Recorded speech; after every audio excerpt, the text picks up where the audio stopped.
It was late September of 2022 when I took a break from everything and drove up to Colorado to spend some time alone in a small cabin. I'd been working nonstop for the past year, managing a repair shop in Arizona, and my head just felt full of noise. That month had been heavy. My sister had moved across the country. One of my closest friends got in a bad motorcycle crash. And on top of that, I'd just gone through a rough breakup. I felt like I just needed to hit pause. I had this old cabin I'd inherited from my uncle. It was tucked into a wooded area not far from a place called Fairplay. Most people haven't heard of it unless they've driven through the backroads of Colorado. The place wasn't fancy, just a small wooden cabin with a metal roof.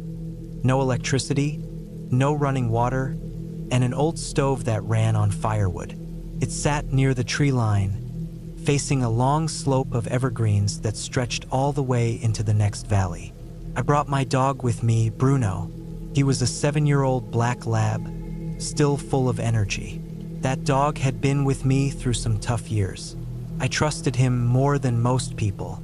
He didn't bark without a reason, didn't whine for no reason, and he had a good sense of people and places. If Bruno felt good, I felt good. We got to the cabin in the early afternoon. The sky was mostly clear with thick white clouds floating lazily above the trees. The air smelled like pine and cold dirt. That first day, I just cleaned the place up, stacked the firewood I brought, and set up my bedroll in the corner of the cabin. I left the front door open for a while to let the air in, and Bruno just lay on the porch, sniffing and watching. The cabin didn't have much. Just a table, 2 old chairs, a cabinet with some rusted pans, and a single shelf with a few paperback books. The windows were small, one in the front and one in the back. Both had thick wooden shutters that could be pulled closed from the inside. I checked the latches, swept the floor, and unpacked the cooler I brought. I had enough supplies for a week: canned food, water jugs, some jerky, bread, and fruit. That first night, I built a fire in the stove, cooked up a small meal, and listened to the quiet. It's a strange thing when you've been around people all the time and suddenly there's no noise. The silence almost has a sound to it. Not quite a ringing, more like a deep hum behind everything. The wind moved through the trees, and sometimes I could hear a branch snap or the distant flap of wings from a bird. Bruno didn't move much. He stayed close, watching the shadows. Nothing strange happened that night. I fell asleep early, wrapped up in a thick sleeping bag, with Bruno curled up at my feet. It got cold fast after dark, and I woke up a few times from the creaking of the roof or the cabin settling. But nothing out of the ordinary, just that deep kind of quiet you only get in the woods. The second day, I spent some time chopping wood. The axe my uncle left was still in good shape, and there were a few dead trees not far from the cabin. Bruno ran around while I worked, chasing small animals and nosing through the brush. I liked the sound of the axe hitting the wood, the clean break, the feel of sweat under cold air. It helped me stop thinking about all the junk I'd been carrying around in my head. Later that afternoon, I decided to walk further down the slope to where the trees started to thin out. There was a rocky clearing I remembered from years ago when I last came here. I brought my binoculars to see if I could spot any elk or deer moving through the trees. We didn't see much. A few birds, some squirrels, and distant rustling that might have been an animal or just the wind. The woods felt empty, still, like even the animals were keeping quiet. I stayed out there a while, just sitting on a flat rock with Bruno beside me. It was peaceful but strange. Something about it felt off, but I couldn't say what. Back at the cabin that night, the wind picked up. I kept the fire going strong and made sure the door was locked tight. The windows had heavy wooden shutters, and I closed both just in case. I didn't want to deal with wind slamming things open. It was around 2 in the morning when Bruno started growling. I was half asleep, but that sound brought me fully awake. It wasn't a playful growl or the kind he did when dreaming. It was low, steady, and serious. He was standing near the door, his ears up, his body tense. I sat up and listened. Nothing. Just the wind outside. I tried to calm him, but he didn't stop. He stood there, staring at the door like something was just on the other side of it. I thought maybe a coyote had come around, or a bear. But bears don't usually move much at night in the fall. Not unless they're desperate. I got up quietly, grabbed the old .30-30 hunting rifle I kept by the bedroll, and checked through the cracks in the shutters. Couldn't see anything. I unlocked the door slowly and opened it just a few inches. Bruno pushed past me fast and bolted outside. I called out once by instinct, then remembered not to yell. I slipped on my boots and grabbed a flashlight, heading outside. The wind was cold and sharp, and the beam of the flashlight shook a little in my hand. I followed the sound of snapping twigs and heavy paws through the brush until I saw Bruno standing still, stiff as a board, just 20 yards from the cabin. He was staring out toward the tree line. Then I heard it. Footsteps. Human. At first I thought maybe it was an echo of mine, or maybe I'd kicked something weird. But no. I stopped moving, held my breath, and there it was. A crunch, then another. Careful steps, slow, measured. I swung the flashlight toward the sound, but saw nothing. Bruno didn't bark. He just stood there, growling low again. I held the rifle steady and watched the edge of the woods. My eyes adjusted after a bit, and that's when I saw movement. Just a shape at first. A figure tall, broad shoulders, wearing dark clothes. They didn't come closer, didn't say anything. Just stood there. I felt my stomach tighten. Something about that stillness wasn't right. Like they were watching, waiting. I raised the rifle and held it aimed not to shoot, but to warn. They didn't move. I stood there for what felt like a full minute. Then I backed up slowly, calling Bruno in a firm voice. He came back without hesitation, and we went inside. I shut the door, dropped the heavy crossbar across it, and checked the windows again. Nothing. No sound. No movement. But my heart was pounding so hard I thought I might get sick. That whole night I didn't sleep. I sat in the chair with the rifle on my lap, and Bruno lay beside me, his ears twitching at every sound. The next morning I looked for tracks. The ground was damp from the night frost, and it wasn't hard to find them. Size 11 or 12 boots. Wide steps. They had circled the cabin at least once. Some prints stopped near the back window. I followed them for a bit, but they disappeared into the rocks and pine needles. Whoever it was knew the terrain. After that, I wanted to leave, but I had no cell service, and the nearest gas station was almost 2 hours away down unmarked forest roads. I didn't want to drive them tired with barely any sleep. I decided to stay one more night, lock everything up tight, and leave first thing in the morning. That day, I barely left the porch. I kept the rifle with me at all times. Bruno stayed close, never running off like usual. The air felt different, tense. The birds were quiet again. That night was even worse. Around midnight, Bruno sat up fast. I did too. No wind this time, dead still. Then we both heard it. A faint clinking sound, like metal on metal. Then a soft crunch of footsteps.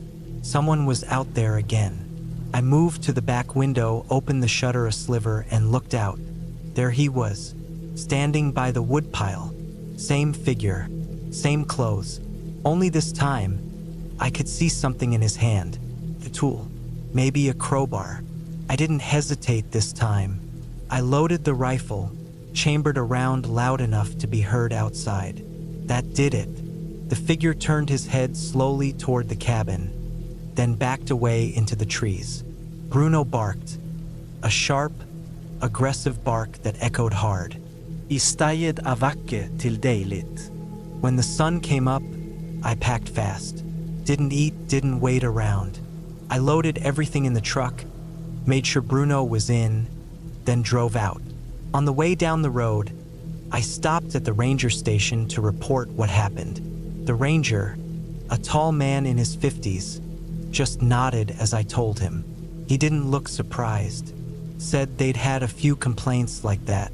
Said someone might be squatting deep in the woods, coming close to cabins at night. I asked if they'd caught anyone. He shook his head. That was the last time I stayed in that cabin. I still own it, but I haven't gone back. I keep the doors locked, the place winterized, but it sits empty. Every now and then I think about selling it, but something holds me back. Maybe it's the memories of my uncle. Maybe it's just the feeling that leaving it means letting that fear win. Bruno's older now, slower, but he still sleeps by the door, still watches the shadows at night. And I still remember the way that man looked at the cabin. He wasn't lost. He wasn't cold. He was just watching, waiting, and that's what scares me most. Not what he did, but what he didn't do. Because I think if I hadn't brought Bruno with me, he might have tried the door.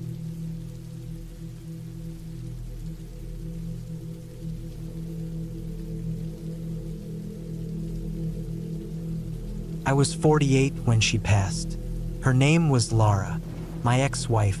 We had been separated for 7 years when the news came, but it hit me harder than I expected. Not because we were still close, we weren't. In fact, we hadn't spoken in 2 years, but because we had history, and that sort of thing doesn't just disappear. You don't share a decade of your life with someone and walk away untouched, no matter how bitter the end was. It was early spring of 2023 when I heard she had died. Cancer, stage 4 by the time she'd found out. It moved fast, apparently. She passed away in a small hospital in northern Michigan. Her sister called me, not because Laura asked for it, but because I had known her longer than anyone else had. I guess they thought I should know. I didn't go to the funeral. I didn't think I'd be welcome there. Her family never liked me much after the divorce, especially after the things she told them. And to be honest, I didn't want to be part of it. But something kept nagging at me for days. A strange itch I couldn't get rid of. It wasn't grief. It was something else.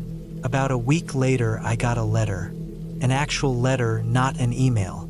It came from a lawyer in Alpena, Michigan. Apparently, Laura had never sold the small cabin she bought after our split. It was in a rural part of Presque Isle County, near a lake called Grand Lake. We had never been there together. It was her place, somewhere she went alone. But she left it in my name. Not in her will exactly, just a transfer of deed. I guess she didn't care to give it to her family. Or maybe she still felt something for me. I don't know. I never will. For weeks, I sat on it. I lived in Ohio at the time, working part-time as a delivery driver, just coasting through the months. I didn't need the cabin, but I also didn't want to leave it sitting up there abandoned. So by mid-May, I took a week off, packed up some clothes, my old .22 rifle, a sleeping bag, and headed north. The drive took about 10 hours.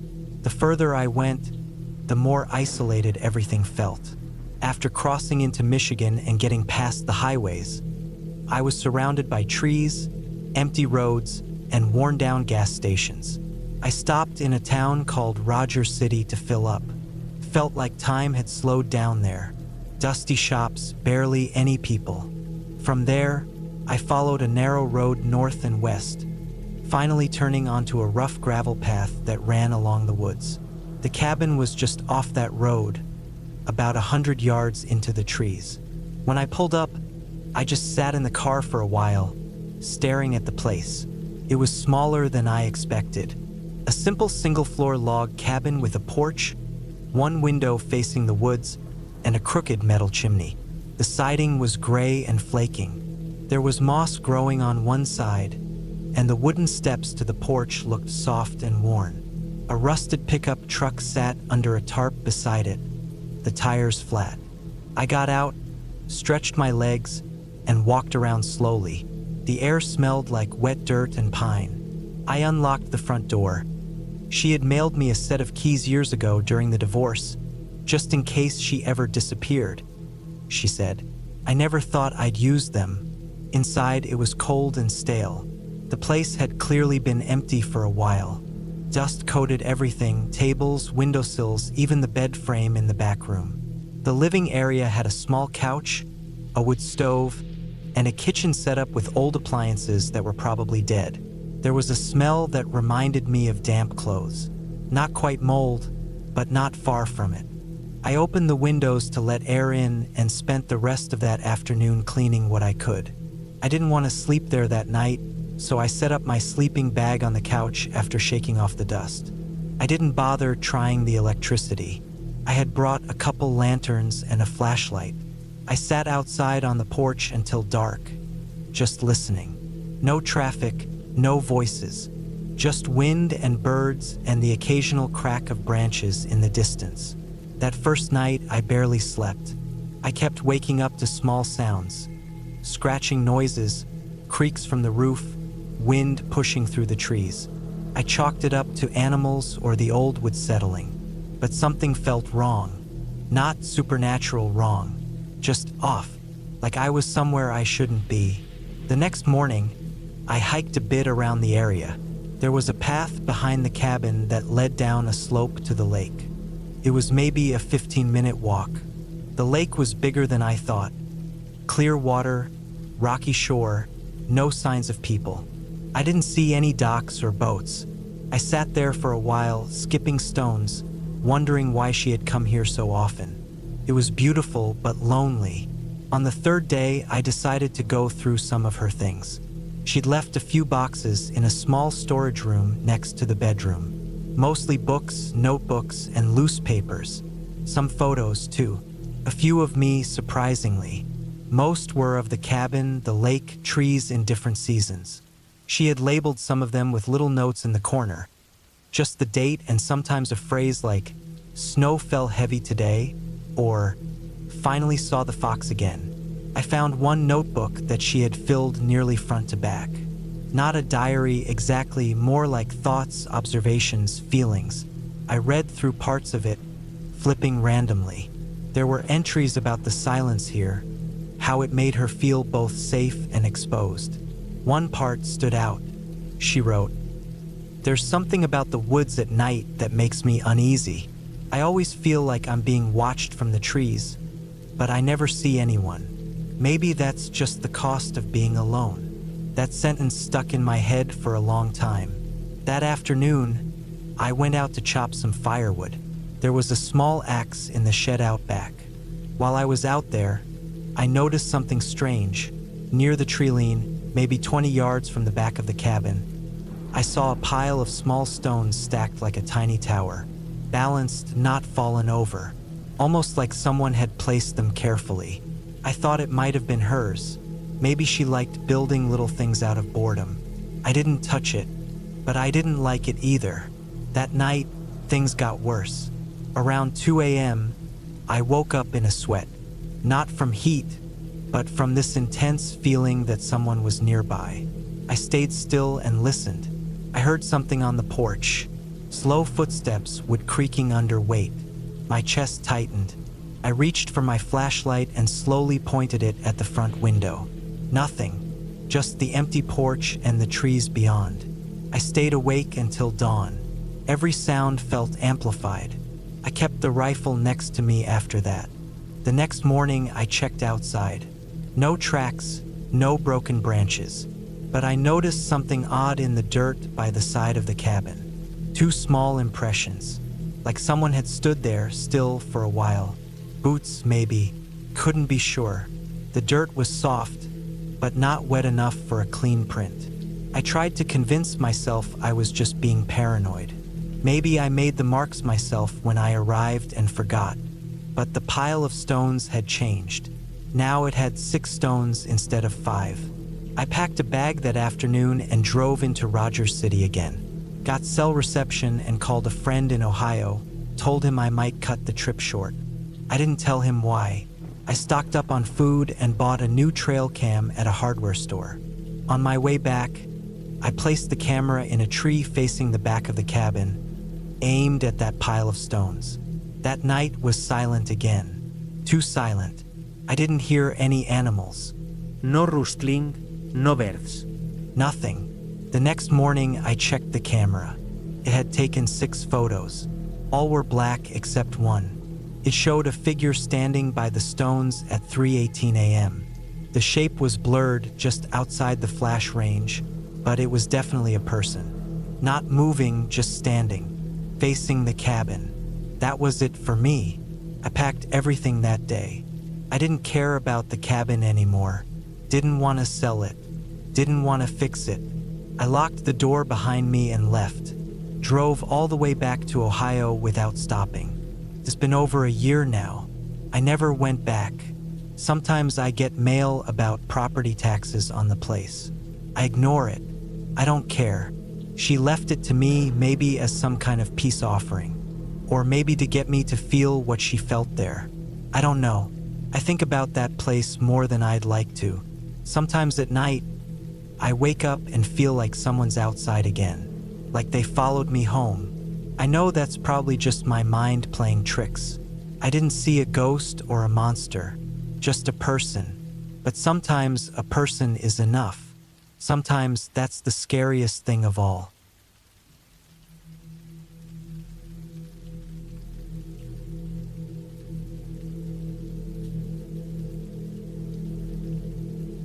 My name's Mark.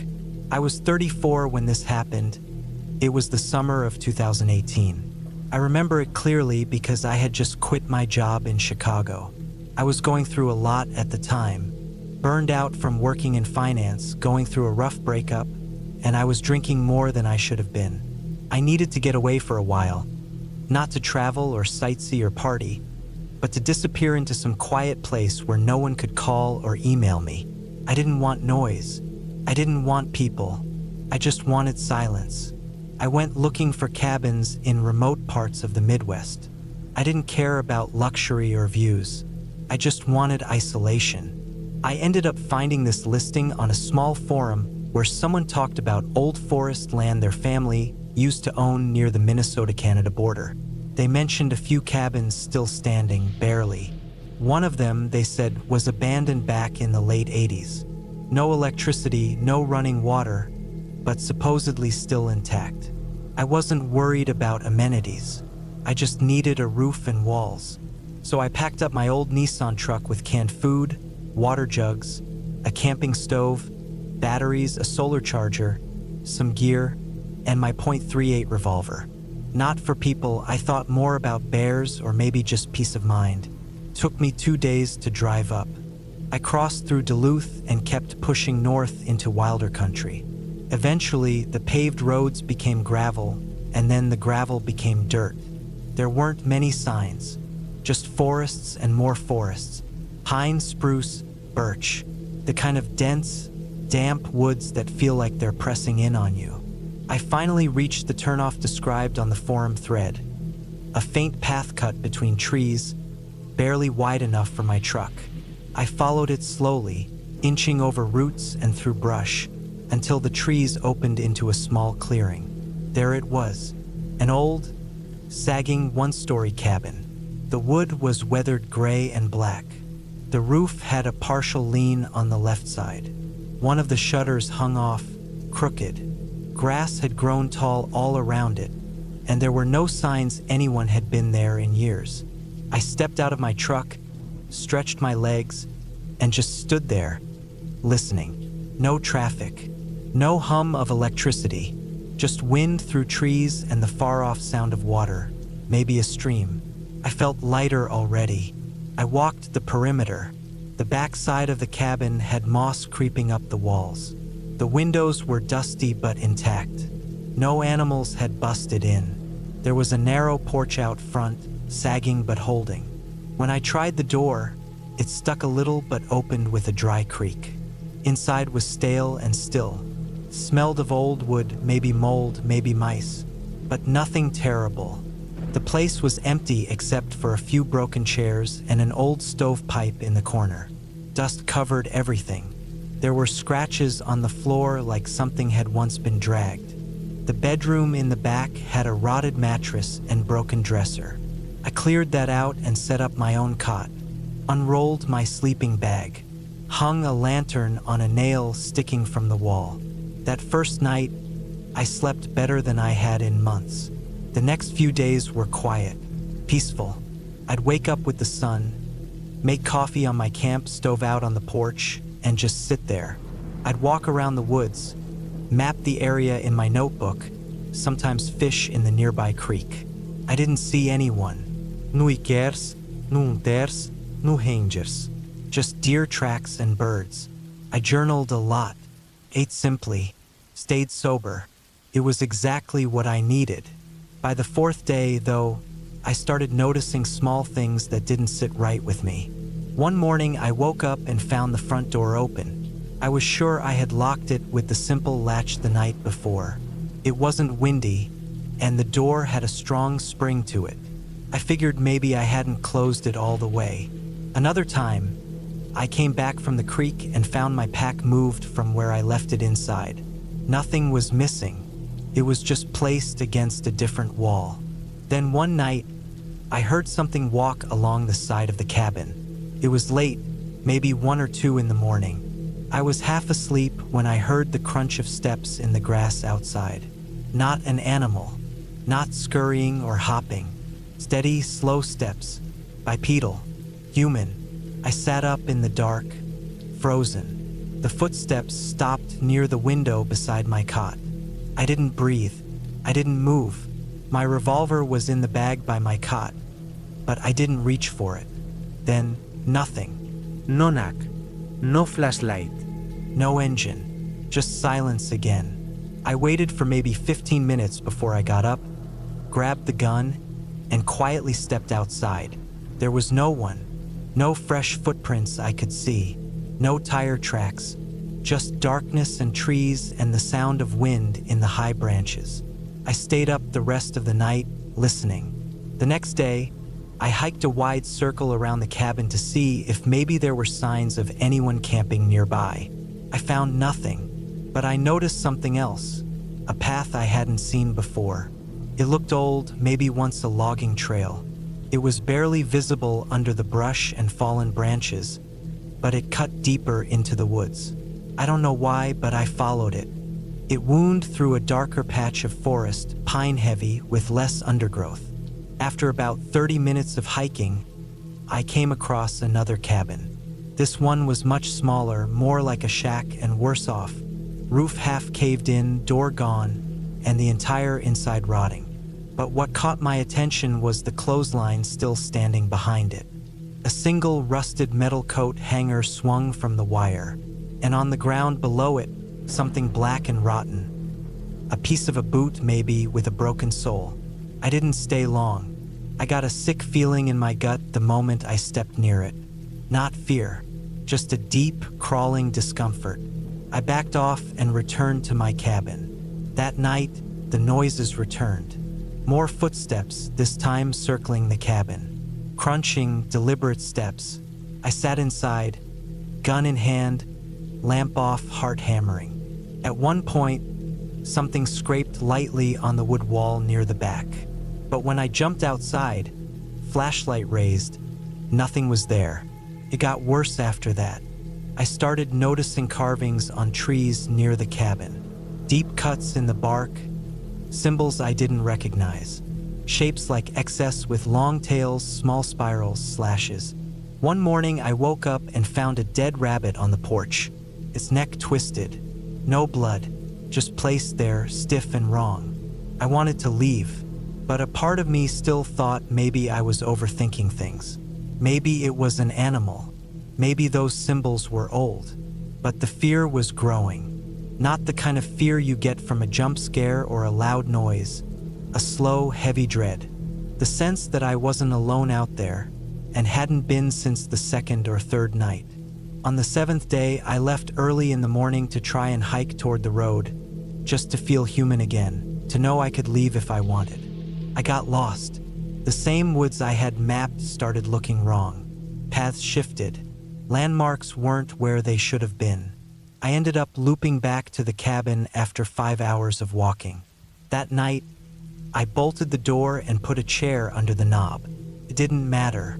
I woke up around 3 a.m. to hear something trying to open the door. Slow pressure, like someone pressing their weight against it without knocking. The wood creaked, the latch clicked once but held. I sat there in the dark, holding the gun, breathing through my nose so they wouldn't hear. After a few minutes, the pressure stopped. But I didn't sleep again. The final night is burned into my memory. I had decided I would leave at first light, no matter what. I packed up my bag before dark, cleaned my gear, made a last pot of coffee, and sat by the window watching the tree line. Nothing moved. I turned in around 9 o'clock, hoping I could get some rest before the drive. But sleep didn't come. Around midnight, I heard the back window slide open. It was a narrow one. I had kept it latched, I was sure. I grabbed my revolver and stood still, ears straining. There was no sound for a while. Then I heard breathing, slow, deep breathing from the back room. I raised the gun, crept toward the bedroom. It was too dark to see much. My flashlight was near the door, but I didn't want to light myself up. I stood there in the black, listening, and then I saw it. Not a figure, not really, just movement. Someone was crouched behind the dresser I had pushed against the far wall. They weren't hiding well. I could see part of their leg, denim torn, dirty, a boot, a hand braced against the floor, fingers too thin. I backed out slowly and left the cabin. I didn't even bother turning on the flashlight. I ran straight to the truck, unlocked it with shaking hands, threw my bag in, and started it. The engine coughed, then roared to life. I slammed it into reverse and backed down the overgrown path, branches scratching the sides. I drove all night, didn't stop until I reached Duluth. I told myself I imagined it, that I was sleep-deprived. Maybe it was some squatter or hiker who found the cabin and thought it was empty. But a week later, back in Chicago, I got a message on my phone. No number, just a photo. It was the cabin, taken from the woods, through the trees, aimed straight at the front porch, where I had sat every morning with my coffee. Only this time, in the photo, I wasn't there. Someone else was. A man, maybe. Thin, crouched, wearing a torn denim jacket, just barely visible, crouched under the window looking inside. The photo was taken from no more than 30 feet away. I moved out of the city after that, changed my number, never told anyone the full story until now. I don't go camping anymore, don't go near woods, and I never, ever stay in cabins. Because whatever was watching me in that place, it wasn't passing through. It was waiting, and I was just the next fool who stayed too long.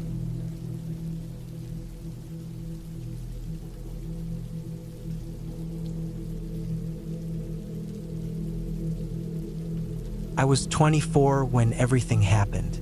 It was late October 2019, and the air up in northern Oregon had already taken on that sharp, dry bite it gets before the deep cold settles in. My mom had always wanted to go back to her stepbrother's old cabin by Cinder Lake. Something about closure. She hadn't seen him in a few years, not since they had a falling out over something that didn't matter anymore. People grow apart. She told me she was tired of unfinished business, and the cabin was the last thing that tied them together. His name was Raymond, but most people called him Ray. I'd only met him a couple of times when I was a teenager. I remember he smoked a lot and had a voice like sandpaper. He always seemed like one of those people who liked being far from everything. According to my mom, he hadn't lived in the cabin for almost 5 years. He was staying in some RV down in California now, but the cabin was still technically his and she had the key. We drove up in my old Subaru Forester. The drive took almost 9 hours, winding through the mountain roads, stopping only once at a gas station where the cashier looked like he hadn't moved in years. It was the kind of place where the vending machine hums too loud and the light above the counter buzzes like it's ready to blow. I remember the feeling of the mountains creeping in as we got closer, how the trees grew taller and the air grew quieter. The last stretch of road was more like a path. It was gravel mixed with patches of dirt and potholes big enough to swallow a wheel if you weren't paying attention. Branches scraped the sides of the car, and the sunlight got thinner and thinner until it was nothing but a pale filter between the trees. The cabin sat at the edge of Cinder Lake, though the lake was more of a wide pond filled with black water. Nobody fished there anymore. I could see a layer of scum floating near the banks, thick with algae and rotting leaves. The water was so still it looked frozen. The cabin was smaller than I remembered. Just one floor, 2 rooms, and a crawl space underneath. The roof sagged in places. The wooden boards were faded gray, and the windows were streaked with dirt. One shutter had come loose and hung crooked on a rusted hinge. Ray's old Chevy truck was still there too, half covered in pine needles and sitting on 2 flat tires. When we stepped out, the cold hit harder. There was that heavy, damp chill that clings to your clothes. I grabbed both our bags and followed Mom to the porch. The key still worked. The door creaked open, and the smell of mildew and stale would hit immediately. Inside, nothing had changed. Ray's tools still hung on the wall in the back room. An old coffee pot sat on the counter, its glass stained brown. A ripped recliner slouched in the corner. The wallpaper had peeled back in strips, revealing brown-stained wood underneath. There was a single twin bed against the wall in the main room, and a cot folded up beside it. We lit the fireplace first. Took a while, but I got it going with the leftover chopped wood out back. The flames made the whole room look more alive than it had any right to be. That night, we didn't talk much. I cooked some rice and canned beans on a little gas stove, and we sat by the fire while the wind scratched the windows. Sometime around midnight, I woke up to a banging sound, sharp, fast, then nothing. I thought it was a branch hitting the roof, but I couldn't shake the feeling that it wasn't. I got up, pulled on my boots, and stepped outside with my flashlight. The beam of light cut through the trees, but nothing moved, just the forest breathing. The next morning, I checked the side of the cabin. The boards were fine, and the roof didn't look any worse than before. But I saw something that made me stop. Fresh boot prints in the mud behind the cabin. Not mine, not Mom's. They were deeper, wider. Whoever made them had walked right up to the back door and then turned around. I said nothing. We spent the day cleaning. I swept up dead leaves from the floor. Mom cleaned the windows with whatever was left in a half-used spray bottle under the sink. Around noon, I walked out to the lake with a folding chair and sat there, listening to the water. It barely moved, but I kept thinking I saw ripples that didn't belong. That night, I set up my cot right by the front door. I kept a hunting knife under my pillow. Not that I'd used it before for anything other than cutting rope. I told myself it was just animals. Deer, maybe a bear, the wind. But the boot prints stayed in my head like they were branded there. At around 3 a.m., I heard the back door creak open. I jumped up, heart pounding. The room was pitch black, and the fire had gone out. I reached for the flashlight but knocked it to the floor. By the time I found it and clicked it on, the sound had stopped. The back door was closed. I tiptoed to it, unlocked it slowly, and opened it. The boot prints were back. More of them.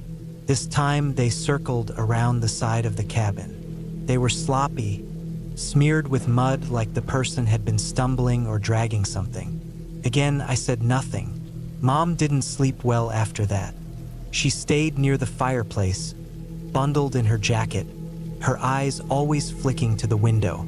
We tried to laugh it off, blaming the cold, the creaky walls, and how long it had been since either of us had been in a place like that. By the third night, something changed. I went out to get firewood and noticed a carving in one of the trees. It was deep, fresh. 3 vertical lines and a circle below them. I didn't recognize it. I didn't want to. The bark was still curling from the cut. I looked around. The forest felt wrong. Not empty, watched.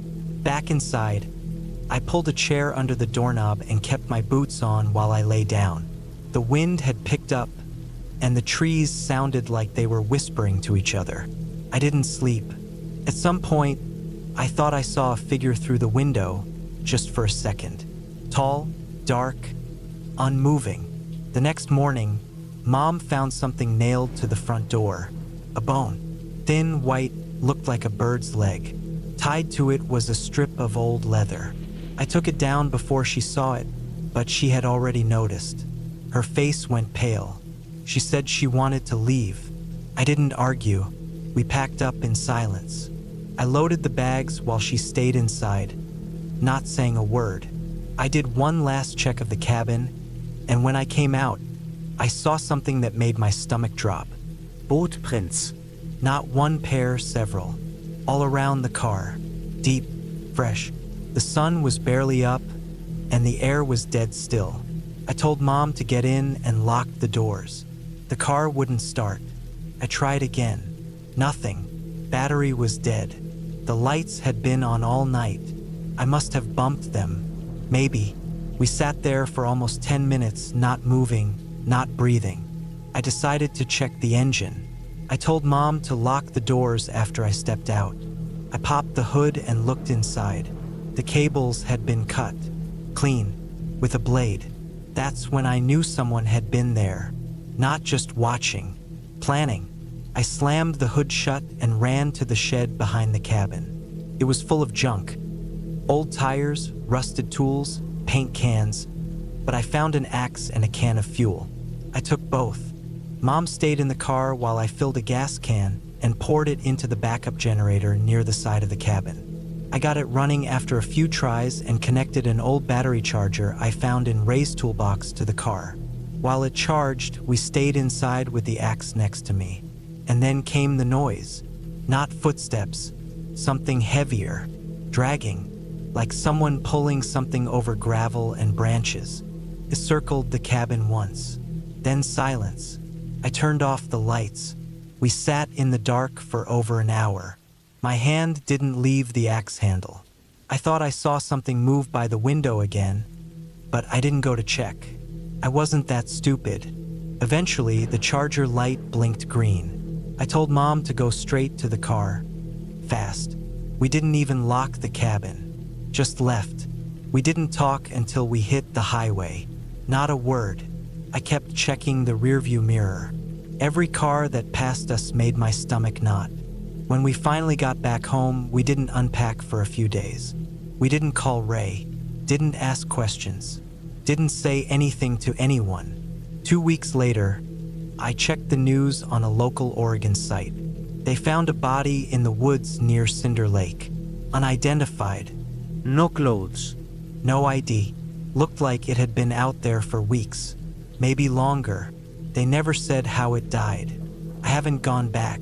Sometimes I dream about that cabin, the lake, the marks on the trees, the boots in the mud, and I always wake up with that same thought sitting heavy in my chest. We were being hunted, and we were lucky to leave when we did.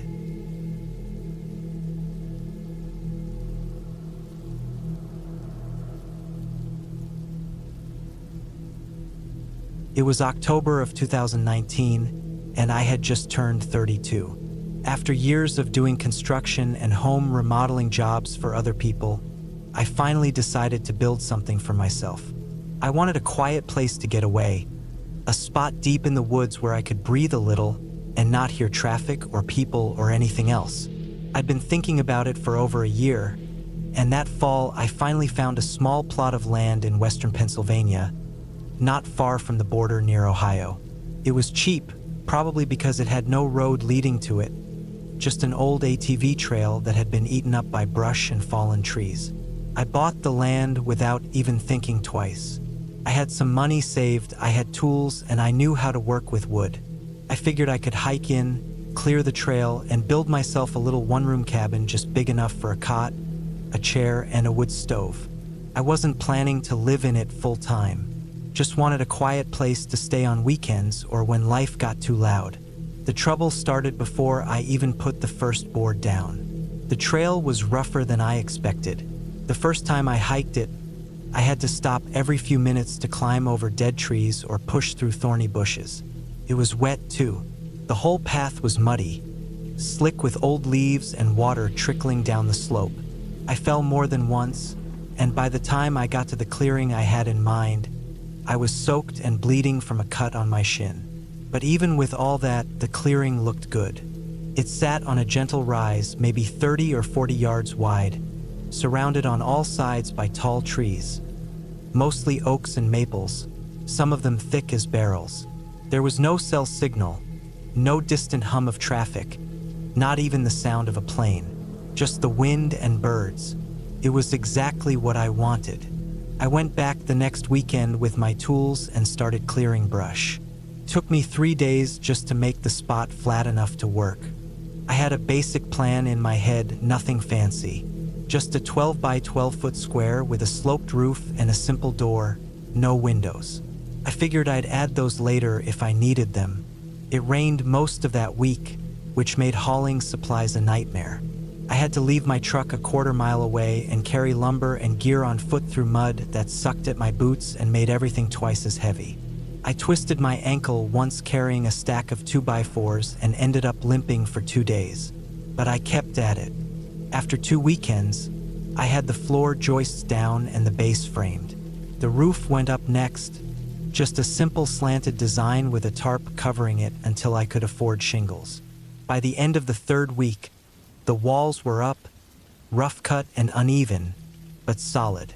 I was sore every night, soaked to the bone by afternoon, and my fingers were raw from nails and splinters.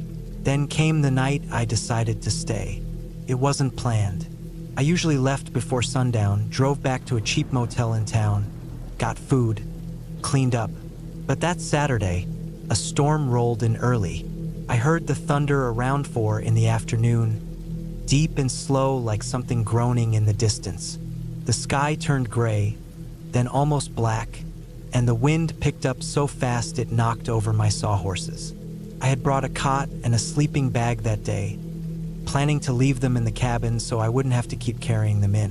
When the rain started, big, heavy drops that hit the tarp like stones, I figured I'd wait it out. But the rain didn't stop.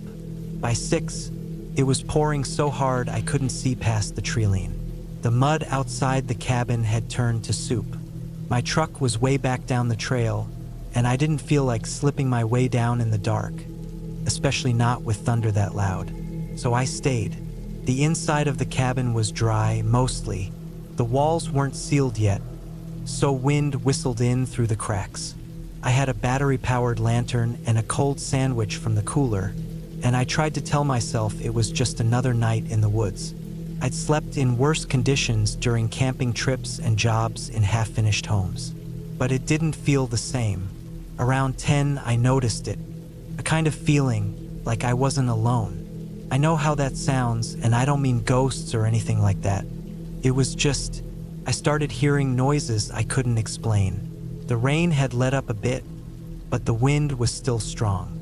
Every few minutes, I heard branches creak and something thump against the side of the cabin. I figured it was sticks or debris falling, but then I heard footsteps, not the light kind that deer make.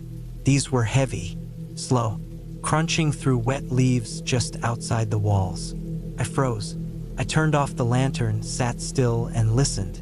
At first, I thought it was just my own nerves playing tricks. But then I heard it again. 2 slow steps, then nothing, then another off to the side. It wasn't circling exactly, but it wasn't walking away either. I waited for 20 minutes, maybe longer, and heard nothing else. I convinced myself it was just a raccoon or maybe a black bear moving around in the dark. I finally turned the lantern back on and tried to lie down. That's when I saw the footprint. It was on the inside of the door, muddy and clear. Someone had stepped into the cabin.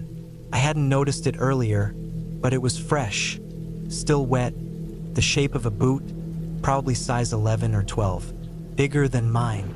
I sat up fast, grabbed the hammer I'd left near the corner, and checked the door. It was closed, latched from the inside just like I'd left it. I walked around the room, checking every board, every gap, trying to find a place someone could have come in through. But there was nothing. The walls were sealed up enough to keep anyone from crawling through. And even if they had, why leave just one muddy footprint? I barely slept that night, Every sound outside made my chest tighten. At some point, the rain picked up again, and the wind knocked something over near the back wall. I kept the hammer in my hand the whole time. I didn't even get into the sleeping bag. I just sat on the cot with my boots on, listening. By morning, everything was quiet again. The rain had stopped, and fog hung low over the ground. I stepped outside to look around and found more footprints. They circled the cabin, deep and fresh, same size as the one inside. Some of them led back into the woods, toward the slope behind the clearing. Others stopped right in front of the wall where the back window would go, if I ever cut one. There were no tire tracks, no signs of another camp nearby, just those prints. And they weren't mine. I checked. I packed up everything I could carry and left. Took me almost 2 hours to get back to the truck because the trail was flooded and slick. I didn't stop. I didn't look back. I drove straight to the motel and stayed there for the next 3 days. But I didn't want to give up the cabin. I spent weeks building it. I told myself it had to be some local hunter or hiker who got curious, maybe someone who saw the tarp from a distance and wanted to check it out. I went back the following weekend with a lock for the door and some chain to wrap around it.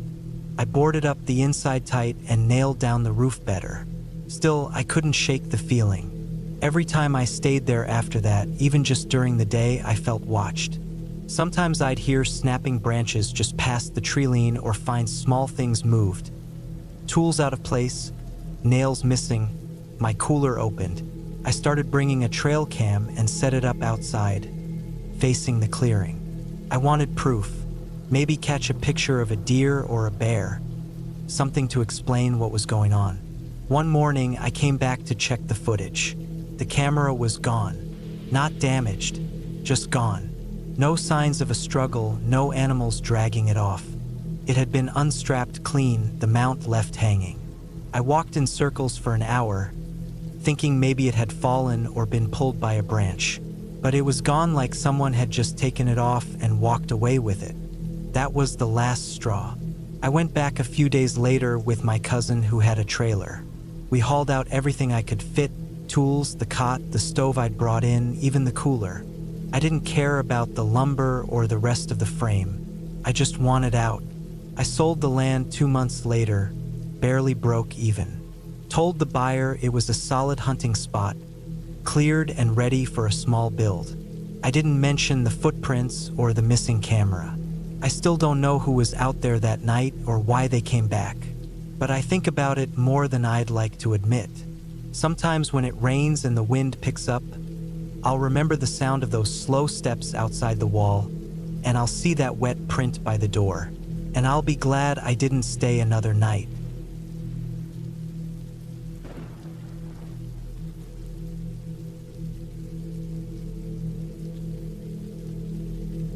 I was 27 when I decided to get away for a week in early November of 2003. I had just been let go from a roofing job up in Spokane after the company downsized. I wasn't married, didn't have kids, and lived alone in a small apartment in Coeur d'Alene. That fall had been tough. My dad had passed away in August, and I'd spent most of September handling what little estate he left behind. I needed some time away from people, from noise, from the feeling that everything in my life was standing still or slipping backward. So I started looking for somewhere quiet, cheap, isolated, someplace I could stay alone and do nothing but walk, think, write maybe, and just let my brain settle. That's how I ended up renting an old cabin for a week in rural Idaho, about an hour west of the Montana border. The place had belonged to some retired surveyor who passed away in the mid-90s. His nephew listed it online as a primitive retreat for hunters, hikers, and loners like me. No electricity, no running water, just a wood stove, a hand pump for water out back, and an outhouse. It sat right at the edge of a forgotten cemetery. Overgrown, fenced in by warped iron bars, maybe 50 yards downhill from the cabin. That part didn't bother me. The graves were old 1800s mostly, with a few from early 1900s. No one had been buried there in decades. He even told me that up front. Some folks don't like being next to that kind of thing. He wrote in his email, "Just letting you know." I told him I didn't mind. I didn't. At the time, it actually sounded peaceful. I packed up a duffel bag with clothes, some canned food, a camp stove, my old .30-30 rifle, just in case, and a few notebooks. I also brought my dad's hat, a worn canvas cap he always wore on hunting trips. It still smelled like him a little. I hadn't worn it since the funeral. The drive took about 4 hours. The last mile was a mess. Washed out dirt road full of ruts and rocks, barely wide enough for my truck. It looked like no one had been up there in months. When I pulled in, it was near sunset. The light was fading fast behind the tree line, and everything had that dull brown color of late autumn. Wet leaves, empty branches, dry grass bending in the wind. The cabin was exactly what he said it was. Just one room, a cot with an old mattress, a big iron stove in the corner, a table, 2 chairs, and some shelves. There was a stack of firewood out back, and a rusted water pump beside the outhouse. I carried my stuff in, lit a lantern I brought, and set up my sleeping bag on the cot. The cemetery wasn't creepy, not really, just quiet. The fence was barely standing in places, and most of the headstones were tilted or broken. I walked through it once that first evening before it got dark. Most of the names were German, families that must have lived nearby in the 1800s. A lot of kids buried there, and some markers had nothing more than initials and a date. No flowers, no signs of anyone visiting. It felt more like a part of the land than something separate from it. I settled in that night, made a small dinner on the camp stove, and read a bit by lantern light. The wind outside whistled through the cracks in the walls, and a few times I heard branches knock against the roof. But I slept fine. No bad dreams. No estrange noises. The second day was when I started to notice things. It began with tracks. I woke up just after sunrise and went out to get water from the pump. On the muddy path between the cabin and the pump, I saw boot prints, not mine. Bigger, wider. Not fresh, but maybe from a day or 2 ago. I checked around, thinking maybe they were mine and I'd just forgotten. But they went around the side of the cabin and disappeared toward the woods. I followed them for a bit until they faded in the leaves. I figured maybe a hunter or a hiker had come through. The guy who rented me the place said it was on private land, but there were no gates. People could still wander up without realizing it. Still, I kept the rifle a little closer that day. I spent the afternoon walking the woods, keeping my eyes open, trying to find any signs of someone else. There was nothing, no trash, no other tracks, no movement, just wind and silence. At dusk, I passed the cemetery again and thought I saw something leaning against one of the graves, something white. When I got closer, it was just an old cross that had fallen over, probably from a storm. I went to bed that night a little more on edge, but still telling myself it was nothing. The third day, I woke up with the feeling that something had been inside the cabin. Nothing was missing, nothing was broken, but the chair at the table had been moved, angled differently than how I'd left it. I always pushed it in before sleeping, but now it was pulled out slightly, like someone had sat down. My jacket, which I'd hung on a nail near the door, was on the floor. I thought maybe I'd knocked it down getting into bed, but the whole room felt off, like I wasn't alone the night before and hadn't known it. I checked the door, still latched. The only windows were small and they didn't open. I went outside, walked around the cabin twice. No footprints. No marks on the door. Nothing. I brought the rifle inside that night and kept it loaded beside the cot. It was that same night when I heard the footsteps. I'd been laying there for about 2 hours trying to fall asleep. The wind had picked up again, but in between the gusts, I heard it clear and heavy. One footstep at a time, slow, crunching leaves and dirt, coming from the slope that led to the cemetery. I sat up and grabbed the rifle. The footsteps stopped after about 10 seconds. I stood there, holding my breath, staring at the door. Then I heard one more, closer. Then nothing. I didn't sleep the rest of the night. In the morning, I went out early. The cemetery was still and empty. No footprints, no broken fence, no sign that anyone had come through. I walked every grave row, checked around every tree, even down the hill where the brush thickened. Nothing. It had rained a little overnight. Any fresh prints would have sunk into the mud, but there were none. I stayed out most of the day, walking the ridgeline, then the creek bed down below. Anything to avoid going back inside for a while. That night, I didn't light the lantern. I sat in the dark with the rifle across my lap and listened. And again, I heard the steps. This time, they didn't stop. They came all the way to the side of the cabin. I heard a scrape, metal on wood maybe right below the window. Then silence. I waited, every muscle tight, finger near the trigger. Then I heard the softest sound, something brushing against the wall, like fabric or a sleeve. I didn't move. It stayed quiet for the rest of the night. When daylight finally came, I went outside and saw it. A long, narrow scratch in the wood siding of the cabin, right under the window. Fresh, deep, like someone dragged a knife or a nail along it.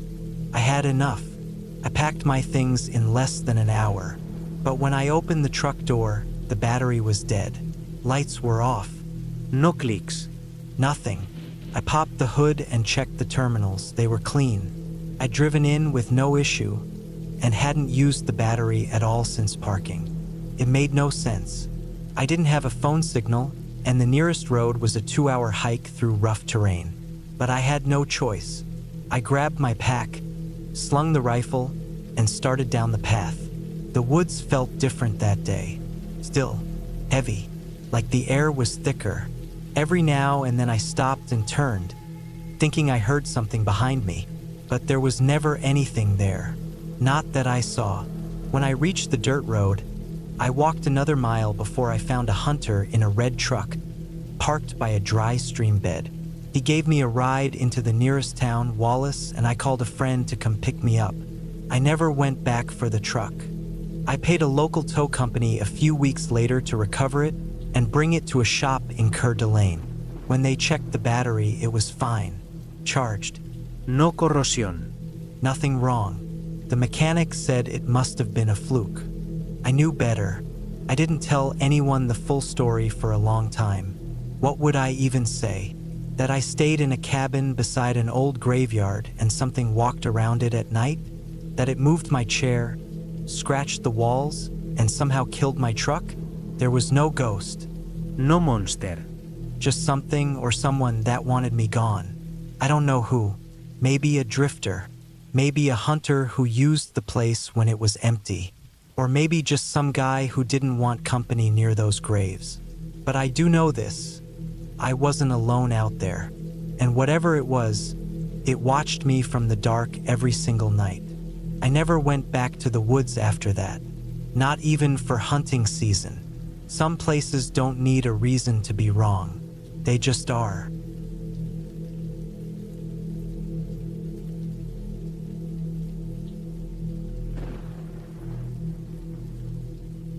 It was February of 2018 when I decided I needed a break from everything. I was 36 then. My job in Manchester was getting to me. Long hours, constant pressure, and no time to breathe. I'd recently gone through a rough split with my partner of 5 years, and I wasn't sleeping right. I just needed to go somewhere quiet, somewhere with no phone reception, no people, no noise. I'd heard about a small, rundown cabin near Snowdonia from a guy I used to work with. He had used it once during the off-season and said it was isolated, cold, and a bit creepy. Perfect if you want to be alone and go a bit mad, he had joked. He gave me the name of the guy who managed it, a man named Reese, and a week later I had the keys. The cabin was deeper into the hills than I expected. The roads narrowed as I got closer, the trees pressing in tighter until I could barely squeeze my car through. It was about a 45-minute drive off the main road. The last stretch was gravel and mud, mostly uphill, and completely silent except for the wind and the occasional crow. By the time I reached the place, the light was already starting to go. It was one of those long winter evenings where everything turns gray by 4 p.m. The cabin sat low between two hills, with a patch of clearing around it and a line of thick forest on the west side. It was smaller than I pictured, one floor, wood-clad, with a sagging roof and dark windows. I parked on the edge of the clearing and just sat there for a few minutes, engine ticking as it cooled, looking at the place. There was no electricity. Reese had warned me. No running water either. Just a wood-burning stove, an outhouse, and a few solar lamps that might work if they got enough sun during the day. There was an old water tank out back that collected rainwater and some firewood stacked near the wall. Inside, it smelled of damp and dust. I unpacked my bags and lit a few candles. I'd brought food that wouldn't spoil. Tins of beans, dried noodles, oats, coffee, things like that. I also had a few books, a sleeping bag, and a journal. I told myself I'd try to write again. Maybe hike a bit. Maybe figure out what I wanted from my life. That first night, it snowed. Heavy. The wind howled through the trees and shook the windows hard enough to wake me a few times. I couldn't see a thing outside. Just the dark and the thick streaks of snow dragging across the glass. By the third day, I'd settled into a rhythm. Wake up around sunrise, light the stove, boil water, and sit with coffee until my hands stopped shaking. Then I'd walk, not too far, just around the hills, sometimes following deer trails, sometimes just stepping through the woods and trying not to get lost. I kept my compass on me at all times. The air was clean and sharp, and the silence was deep enough to feel strange. There were no other cabins, no cars, nothing. It was around that time I started noticing tracks in the snow that didn't make sense. They weren't boot prints or the typical cloven marks of deer. They were thin, long, sometimes deep, as if something was digging into the snow for grip. Some looked like handprints, long fingers splayed out, too big to be a dog, too low to be a person. I told myself it was probably just bad impressions. Snow melting and reshaping marks left by animals. But they circled the cabin once. Just once. Not close, about 20 feet out, a single loop.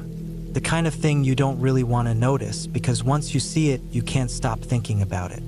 I stared at those tracks for 10 minutes. They didn't go anywhere.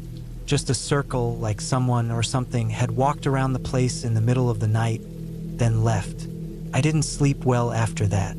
Every creak in the timber walls made me jolt.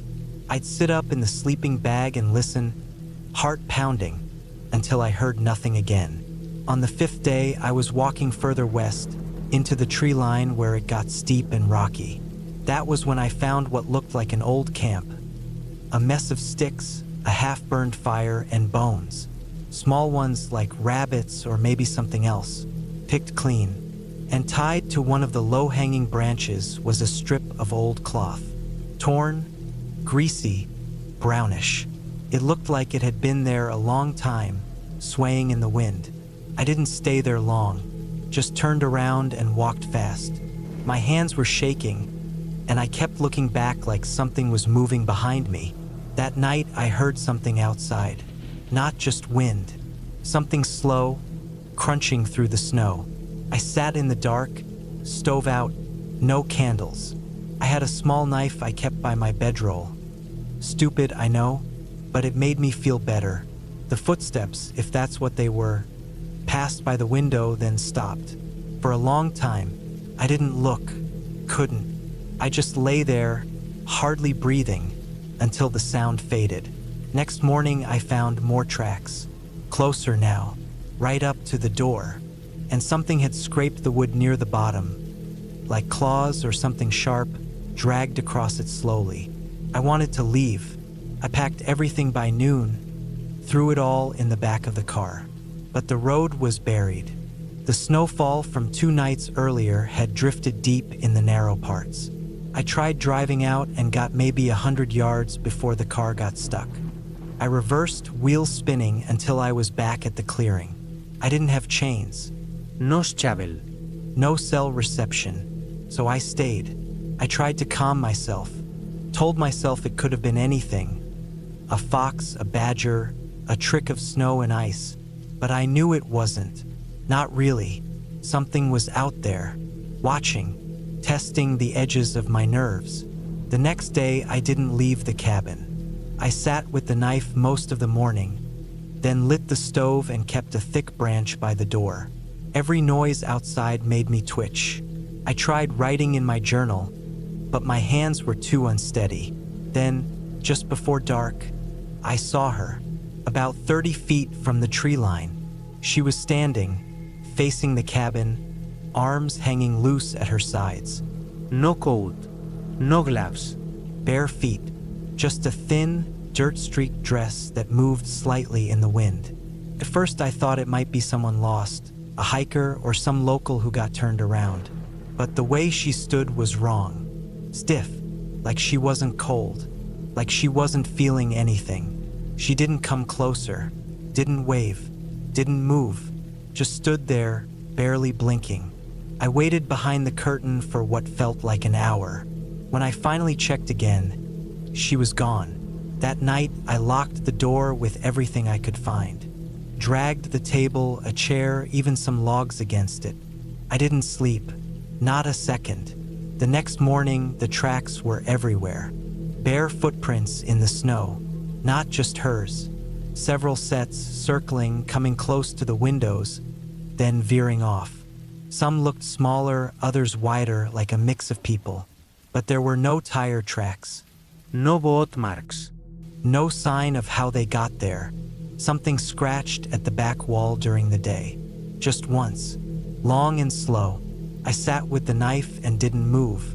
It went on like that for 2 more nights. I rationed food. Kept the stove cold so no smoke would give me away.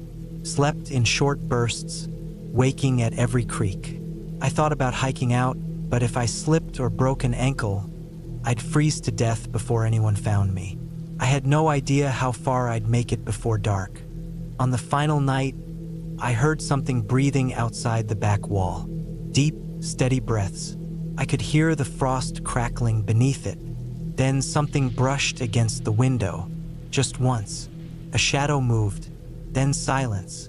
At sunrise, I opened the door slowly. No tracks. No marks. Just cold wind and untouched snow. I tried the road again. The temperature had warmed slightly, and I thought I might be able to push through. It took me over an hour to dig out the wheels with a piece of wood and my hands, but I got free. When I reached the main road, I nearly cried. I drove all the way back to Manchester without stopping. I didn't tell anyone the full story, just that I got spooked by wild animals and bad weather. A few months later, I looked up stories about that part of the woods. One forum post stood out. A guy who had camped there in 2016 said he saw people watching him from the tree line. Said they moved too quietly. Said locals called them walkers. Not ghosts, not myths. Just people who never left the forest. People who lived off the land, off the grid. Some said they were descendants of old families that used to trap in those parts. Others said they were squatters. Some just called them skinwalkers because of how they moved, wearing bits of fur, crawling low, watching silently, never speaking. I don't know what I saw, but I know I'll never go back. And when the wind howls at night, and I hear branches scrape the glass, part of me still expects to see that woman in the thin dress, standing out there in the dark, waiting.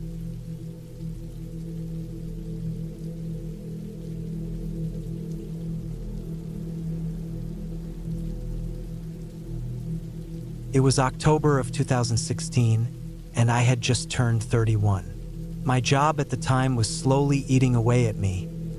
Long hours behind a desk, staring at a screen, barely any sleep. I lived alone in Leicester and rarely talked to anyone outside of work. There was a kind of silence in my life that didn't feel peaceful. It felt like I was slipping into something darker, and I knew I needed a break. That's when I remembered the old cabin in Northumberland. It wasn't mine, not exactly. It belonged to an old friend of my dad's who had passed away a few years earlier. The place had just been sitting there. No one used it anymore, and it wasn't in the best shape, but I remembered going there with my dad when I was younger. It was the kind of cabin that didn't feel too modern. No Wi-Fi, no mobile signal, just thick woods, damp air, and the sound of wind rolling through the trees. That was what I needed. I packed light, just enough clothes for a few days, some food, a little camp stove in case the electricity didn't work, and a sleeping bag just in case the bed was moldy or damp. I brought a few old books with me, the kind I'd been meaning to read for years. No laptop, no phone charger. I didn't want to be contacted. That was the whole point. I left Leicester at around 6 in the morning and reached the cabin just after noon. The drive was long, mostly quiet roads, lots of empty space. Once I passed Newcastle and started driving deeper into Northumberland, things began to change. Trees closed in on both sides of the road, and houses became more spread out. It was a strange kind of isolation, beautiful but a little unnerving. The cabin sat about half a mile from the nearest road, down a narrow dirt track that was barely visible anymore.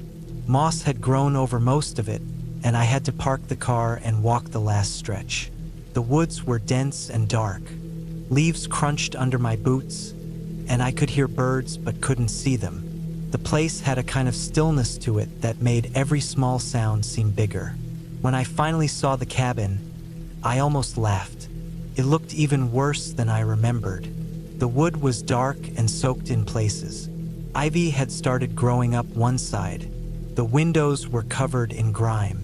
But it was still standing, and that was good enough for me. I opened the front door and stepped inside. It smelled like damp wood and old fabric. The place hadn't been touched in years. Dust covered everything: tables, chairs, shelves. There were cobwebs in the corners of the ceiling, and the floor creaked under my feet. But it was quiet.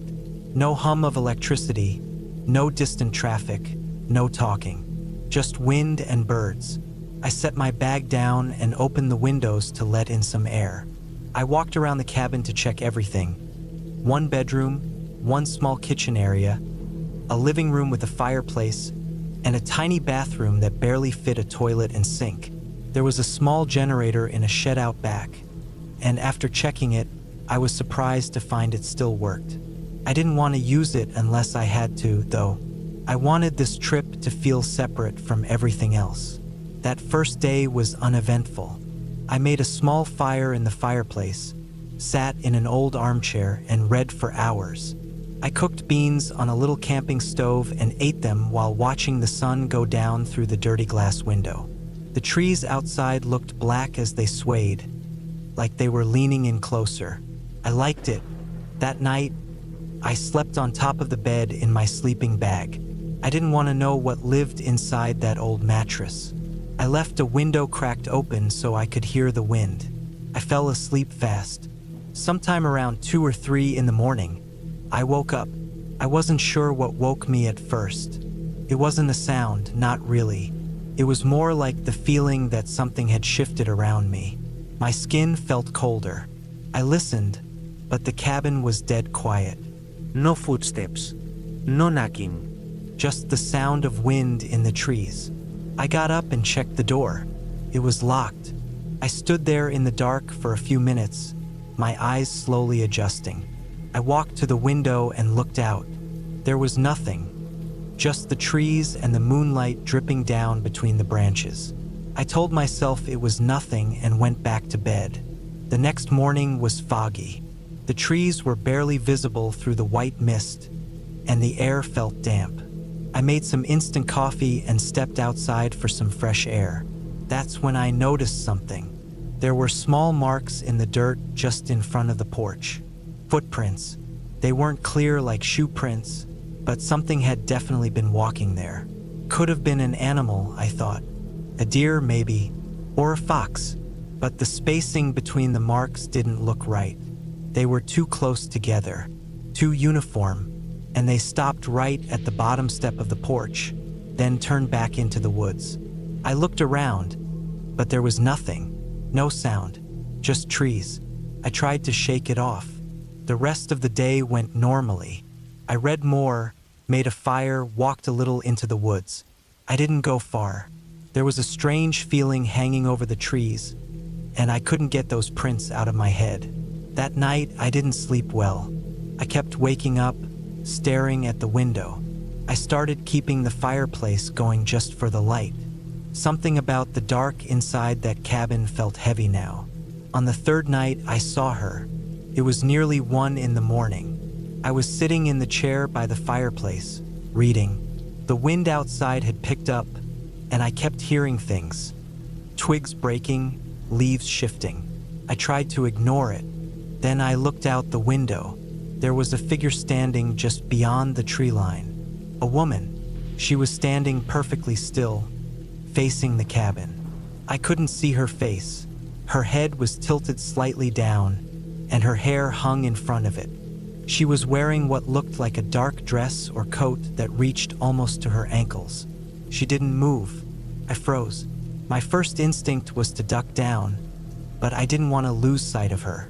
I just sat there, staring. My heart was hammering in my chest. I kept thinking maybe it was a hallucination. Maybe I was overtired, or my eyes were playing tricks on me. But she was there. She didn't come closer. She just stood there, watching. After maybe a full minute, she turned and walked back into the trees. I didn't sleep that night. The next morning, I went out to where she had stood. There were marks in the soil again. This time they were clearer, actual shoe prints. Small ones, like a woman's. I started to feel sick. Who was she? Why was she here? I packed my bag and decided I would leave. But when I got to the trail that led back to where my car was parked, I found something else. A pile of stones, right in the middle of the trail. Not a natural pile. These had been placed, stacked in a neat little tower about 2 feet high. There were feathers placed in between some of the stones, and a piece of cloth tied around the top. I stopped walking. Something about it felt wrong. Not supernatural, not mystical, just wrong. Like someone had made it as a warning, or a message. I turned around and went back to the cabin. I told myself I'd leave the next morning in daylight. It didn't feel safe to walk the trail in the dark. I locked the door, shut the windows, and lit the fireplace again. I didn't sleep at all. Just after 2 a.m., I heard footsteps on the porch. Slow, creaking. I didn't move. I didn't even breathe. The steps got closer to the door. I stared at it, half expecting it to open, but it never did. Then I heard something slide across the wooden porch floor, like cloth or fabric. It moved past the door, then around the side of the cabin. I stood up and walked to the window. I forced myself to look out. There she was again, closer this time, just a few feet from the cabin, near the edge of the porch. She stood with her hands at her sides, not moving. I couldn't see her face again, but her head was turned slightly toward the window, like she knew I was watching. We stood like that for a long time. Then she took one step forward. I grabbed the heavy fireplace poker and backed away from the window. I stayed up all night, gripping that thing until the sun came up. When daylight came, I didn't even grab my bag. I just left. I ran down the trail past the pile of stones. My car was still there. I got in and locked the doors, shaking so badly I could barely put the key in the ignition. I drove straight back to Leicester, barely stopping for anything. I never told anyone what happened. Who would believe me? It's been almost 10 years since that weekend, and I've never gone back. I tried to look into who might have lived near that area, if there were any houses nearby. I couldn't find anything. That stretch of land is owned by a conservation trust now. No buildings, no families. No one's supposed to be out there. I've thought about that woman a lot over the years. Not because I think she was a ghost or something from a storybook, but because I think she was real, flesh and blood. And that's worse in a way. Someone living out there, deep in the woods watching people, walking through the trees in the dark, getting close enough to touch the windows. Maybe she was just living off the grid. Maybe she'd been there for years. Or maybe she just liked watching the cabin. But I keep thinking about the way she stood there, still, quiet, never saying a word, like she was waiting for something, like she still is.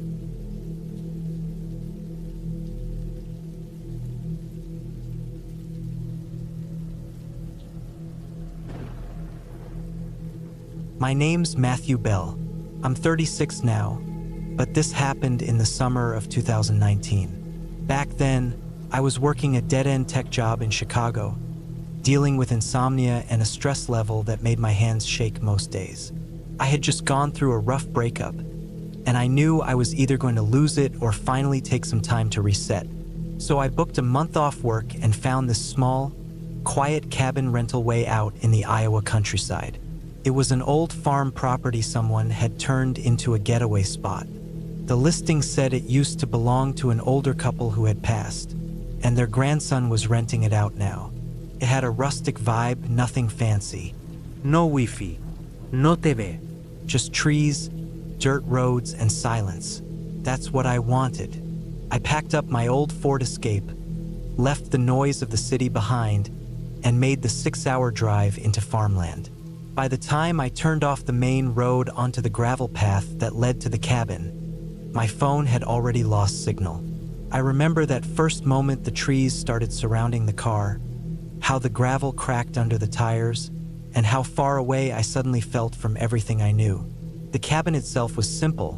1 floor, wide front porch, faded red siding, a small wood stove inside, and a shed about 100 feet away across the overgrown grass. There were rusted tools hung on nails along the walls inside the shed, piles of firewood, and a busted push mower sitting beside a dry rotted wheelbarrow. The back side of the cabin faced a soybean field that stretched out all the way to a line of thick trees maybe a quarter mile away. I unloaded my gear, turned on the water, and settled in. The place had a well pump, solar lights, and a propane tank out back. I was surprised how good it felt not hearing sirens or engines for once. Just the wind moving through tall grass and insects buzzing in the heat. The first night passed quietly. I read some old magazines left behind in the cabinet, ate a can of beans, and slept in total darkness for the first time in years. No sounds, no city lights bleeding in through the curtains. Just pure black. I woke up around 3 a.m. drenched in sweat. It was summer, and the fan I brought couldn't cut the heat. I walked out onto the porch in just my boxers, let the night air cool me down. It was pitch dark out there, the kind of dark where your eyes never fully adjust. I stared out at the field behind the cabin for a few minutes. It looked almost silver in the moonlight, the rows of soybeans just swaying softly. That's when I first saw something weird. In the distance, right where the soybean field ended and the tree line began, I saw a flicker of movement. I thought it was a deer at first, but it was tall, like human tall, and still. It didn't move like an animal. It stood there for several seconds, then stepped back into the trees. I chalked it up to my tired brain, maybe just shadows playing tricks on me. The next day, I didn't even think much about it. I made eggs, sat on the porch, started sketching in a notebook. I had no schedule, no plans. I just wanted to let myself unwind. Day 3 is when things started feeling off. I went to the shed that afternoon to grab a tarp for shade. That's when I noticed the ground out back had been disturbed. There were patches of dirt that had been freshly dug up. Not huge holes, but like someone had taken a small shovel and made shallow pits randomly across the grass behind the cabin. Maybe 10 of them, each maybe a foot wide, only a few inches deep. I figured maybe raccoons or armadillos were digging for grubs. I didn't know much about Iowa wildlife. I smoothed the dirt back out with my boot and didn't think too hard about it. That night I stayed in, kept the oil lamps low. Around midnight, I stepped outside again to brush my teeth. I had a small plastic bin set up on the porch with water and a cup. As I was brushing, I froze. There were footprints. Not mine. Not boots. Bare feet. They led from the side of the porch, around toward the back of the cabin, and disappeared into the tall grass. The prints were clear, pressed into the dry dirt like whoever made them was heavy. I didn't want to follow them. I stood there, toothbrush still in my mouth, not moving for a full minute. Then I went inside, locked the door, and moved a chair in front of it. That night, sleep didn't come. I kept hearing what sounded like shifting wood on the porch. Not heavy steps, more like pressure being added and lifted, like someone pacing very slowly. I laid still in bed, trying to slow my breathing. I had my keys and a hunting knife I kept from my dad's old collection beside the mattress. By morning, there were no signs of anything. The footprints were gone, smoothed over, like someone had dragged a burlap sack across the ground to erase them. On day 5, I drove to the nearest small town just to be around people. Bought some groceries, used the cafe Wi-Fi, downloaded a couple of offline maps just in case.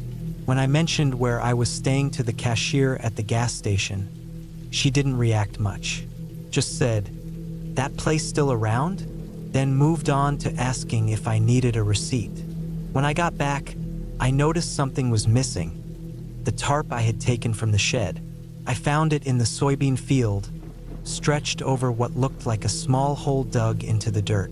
Under the tarp was a mess of animal bones. I couldn't tell what they belonged to. They were small, like rabbits maybe, but there were too many, and they were arranged in a circle. That night I didn't sleep. I kept the lantern on, blade in hand, ears alert for any sound. Just after 2 a.m., I heard something knock on the back wall of the cabin. 3 knocks, evenly spaced, then silence. I didn't move, didn't check. I waited until sunrise, sitting up on the edge of the bed, hand gripping the knife until my knuckles ached. By morning, I decided I was leaving.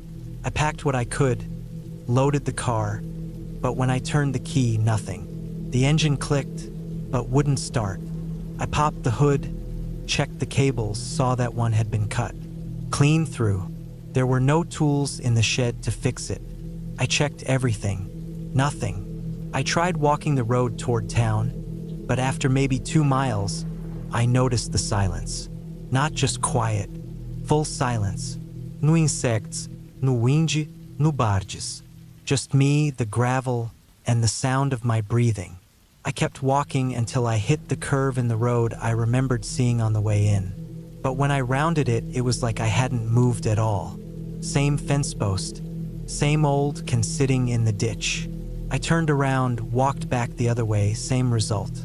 Felt like I was trapped in some loop, but I reminded myself, no ghosts, no magic. This was something real.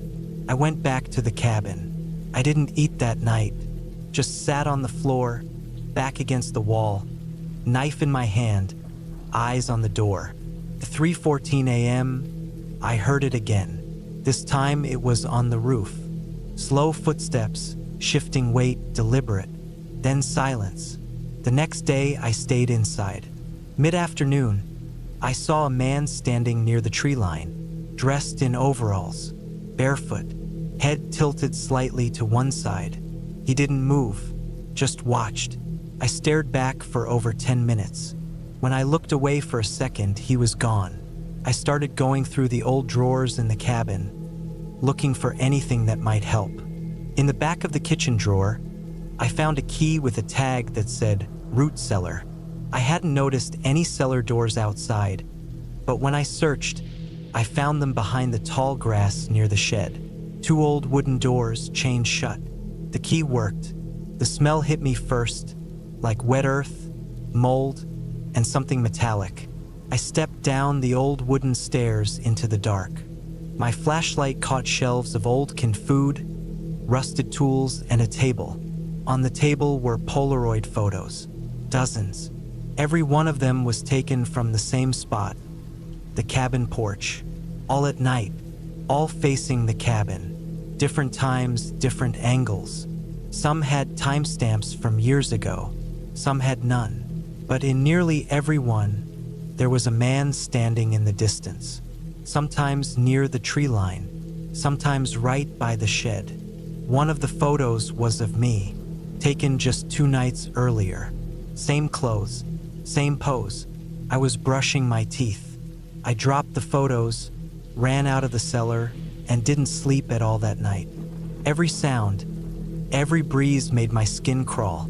I had no clue who was watching me, or why. By the 7th day, I was done. I walked back to the road with a flare I found in the emergency kit in the cabin. Lit it, waited. After what felt like an hour, a farmer's truck pulled up. I didn't explain much, just said my car broke down. He took me to town. I got a ride back to Chicago the next day from a friend. I never reported anything. I just wanted it behind me. But a few months later, I looked up the listing again. It was gone. No record of it. No trace. Like it had never existed. And now, sometimes, I wake up in the middle of the night, swearing I hear 3 slow knocks on my bedroom wall.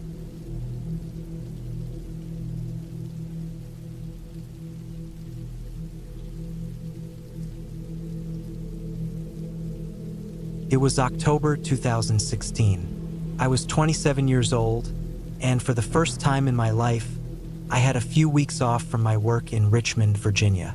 I worked in construction, long hours, short tempers, and way too many days on the road. That fall, I felt burned out in a way I hadn't before. Not just tired, I mean mentally drained.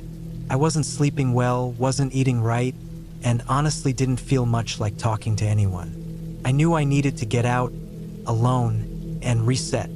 I didn't have the money for a real vacation or a long road trip, but I did have an uncle who owned a small cabin in the woods about 2.5 hours west near the George Washington National Forest. It wasn't fancy, and it hadn't been used regularly for years, but I remembered going there as a kid and loving the peace and quiet of it. He'd mentioned years ago that I could use it anytime, so I called him up and told him I needed a break.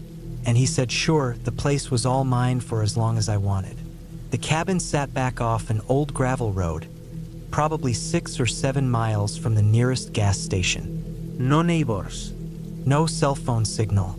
It had a working wood stove, a hand pump for water, and a tiny solar panel set up to run 1 or 2 lights inside at night. The place wasn't dangerous, but it definitely wasn't modern. That's what I wanted, though. Just some solitude.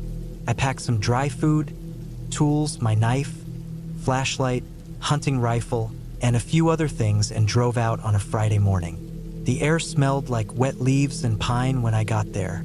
The dirt road was scattered with orange and yellow foliage, and the trees on both sides of the drive towered overhead like tall, crooked pillars.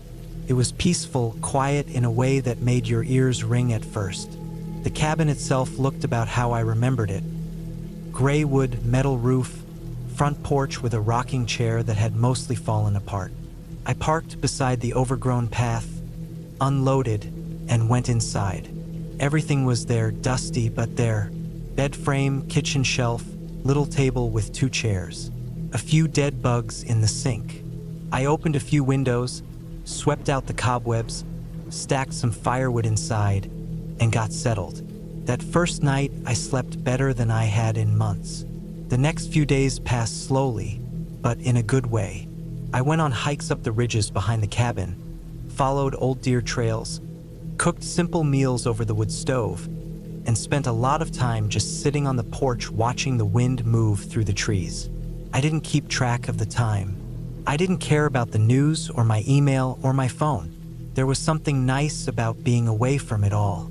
Felt like how life was supposed to feel. By the 5th or 6th day, I was starting to feel like myself again. I remember it was a Thursday afternoon when I first noticed something that felt off. I was chopping some small firewood about 30 feet from the porch. It had rained earlier, so the ground was soft, and everything had that dark, damp look to it. I split a few logs, then stopped to rest. That's when I saw something odd about the tree line. There were boot prints, not mine. They weren't fresh, just lightly pressed into the muddy leaves.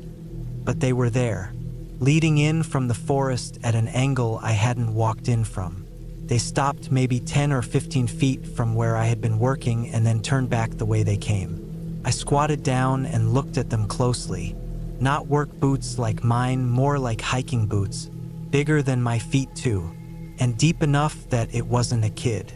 I stared at them for a minute, then stood up slowly and looked around. The woods were still. The only sounds were a few birds and the rustling of wind through the branches. I told myself it was probably just a hunter, maybe someone passing through. The forest around there wasn't private land, not exactly. My uncle owned the few acres the cabin was on, but the surrounding land blended into national forest. It wasn't unheard of for people to wander close. Still, the prints bothered me. That night, I stayed up later than usual. I left the lantern off and sat inside with the rifle near the door. I wasn't scared, not really, just cautious. But nothing happened. I eventually fell asleep in the chair and woke up sore and cold the next morning. I almost forgot about the footprints the next day. Went about the usual stuff, boiling water, collecting kindling, reading some old survival book I brought. But in the early afternoon, I was walking back from the ridge behind the cabin, maybe a mile out, when I noticed something else strange. It was a beer can, half crushed, lying beside a fallen log. Brand I didn't drink. Looked recent, like not dirty or faded like trash someone tossed years ago. Just sitting there. Again, I brushed it off. Probably just litter. Happens. But now I was starting to get that feeling in my gut. That sense that something was nearby that wasn't supposed to be. That night, I set a few makeshift tripwires using fishing line and some empty cans near the edge of the clearing where the trees got thick. Not because I thought it would stop anyone, just wanted a warning in case someone came close. I didn't tell anyone I was out there. The only people who knew were my uncle and a friend I texted before I lost signal. So unless someone stumbled across me randomly, this felt personal. Nothing happened that night. The next morning, I walked the perimeter of the clearing. One of the tripwires had been moved, snapped clean. No wind could have done that. And about 10 feet past it, pressed into a patch of soft dirt, was another boot print. It was facing the cabin. I didn't go hiking that day. I stayed close, rifle loaded, and tried to act normal.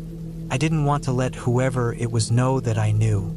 I thought maybe it was just a paranoid thought, that I was reading into nothing. But deep down, I knew better. As the sun started to go down, I heard a sound that made my chest tighten. It was a cough, just one, faint from somewhere in the woods beyond the cabin. Too far to see anything, too close to be comfortable. It wasn't a deer or an animal. It was human, a dry, throaty cough. I stayed inside that night with the rifle in my lap and the lantern turned low. Every few minutes I got up and looked out through the window. Nothing, no movement, but I could feel it, that weight, like something was watching. In the morning, I found another beer can on the edge of the fire pit. This time it was upright, unopened, placed there. Not dropped, not kicked or tossed. Someone had left it. That was it.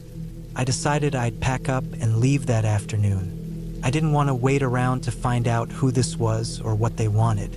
It wasn't worth it. But as I started packing, I noticed something that made me freeze. My truck's hood was open. I hadn't touched it since I arrived. I ran over and looked inside.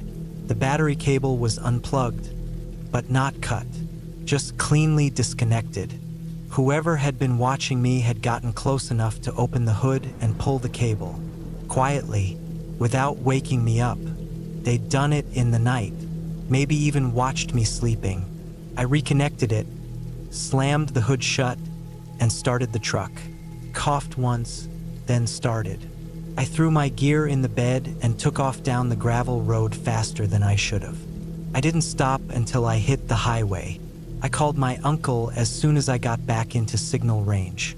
He was surprised, told me nobody else should have been near the place. He hadn't been out there in years.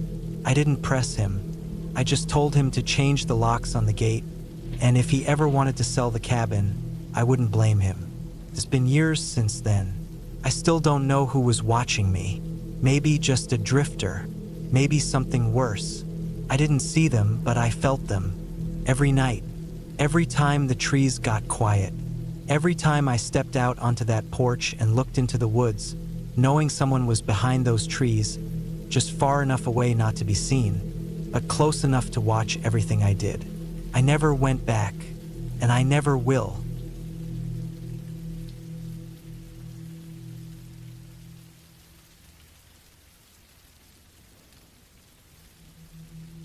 It was early November 2016 when I decided to take a break from everything and head out into the mountains alone. I had just turned 38, and life back in Elkhorn, Montana was grinding me down more than usual. My construction job was slowing up for the season, and I was dealing with a mess of family stress after my mom passed. Hunting had always been my way of resetting, so I packed my gear and headed into the Bitterroot Mountains. I wasn't after anything special, just deer, but I had something else in mind too. A quiet break in a place I hadn't been to since I was a teenager. There was an old cabin my uncle had used back in the 90s. It sat way out there near Sawtooth Ridge, far from any marked trails or Forest Service roads. My uncle had died in a car crash years ago, and nobody in the family had touched the cabin since. I had been there once as a kid and remembered how remote it was. No electricity, no running water, just an old wood stove and a creaky door that swelled up when it got damp. I figured it would be the perfect spot to stay for a few days, maybe even a week. I didn't want cell service. I didn't want people. Just me, my rifle, and a quiet piece of woods. I loaded up my old F-150 with food, propane, water, and all my hunting gear. The last 10 miles of road were rough. I had to go slow, weaving through fallen limbs and washed out ruts. Once I reached the edge of where the road used to turn to a narrow trail, I parked, shouldered my pack, and walked the last few miles in. The air was crisp, the wind low, and there was no sound other than my boots crunching leaves and the occasional raven calling overhead. The forest out there was thick. Nothing but pines, spruce, and deep gullies that ran with snowmelt even this late in the season. When I saw the cabin again, it looked even more run down than I remembered. The roof had started to sag, and the window shutters were hanging loose. The clearing around it was overgrown with tall grass, and the firewood pile from 20 years ago was half rotted. But it still stood. I stepped up onto the porch, pushed open the door, and the smell hit me. Dust, old pine, and mouse droppings. I walked in, looked around, and it felt weirdly familiar, like time had been sitting still in there.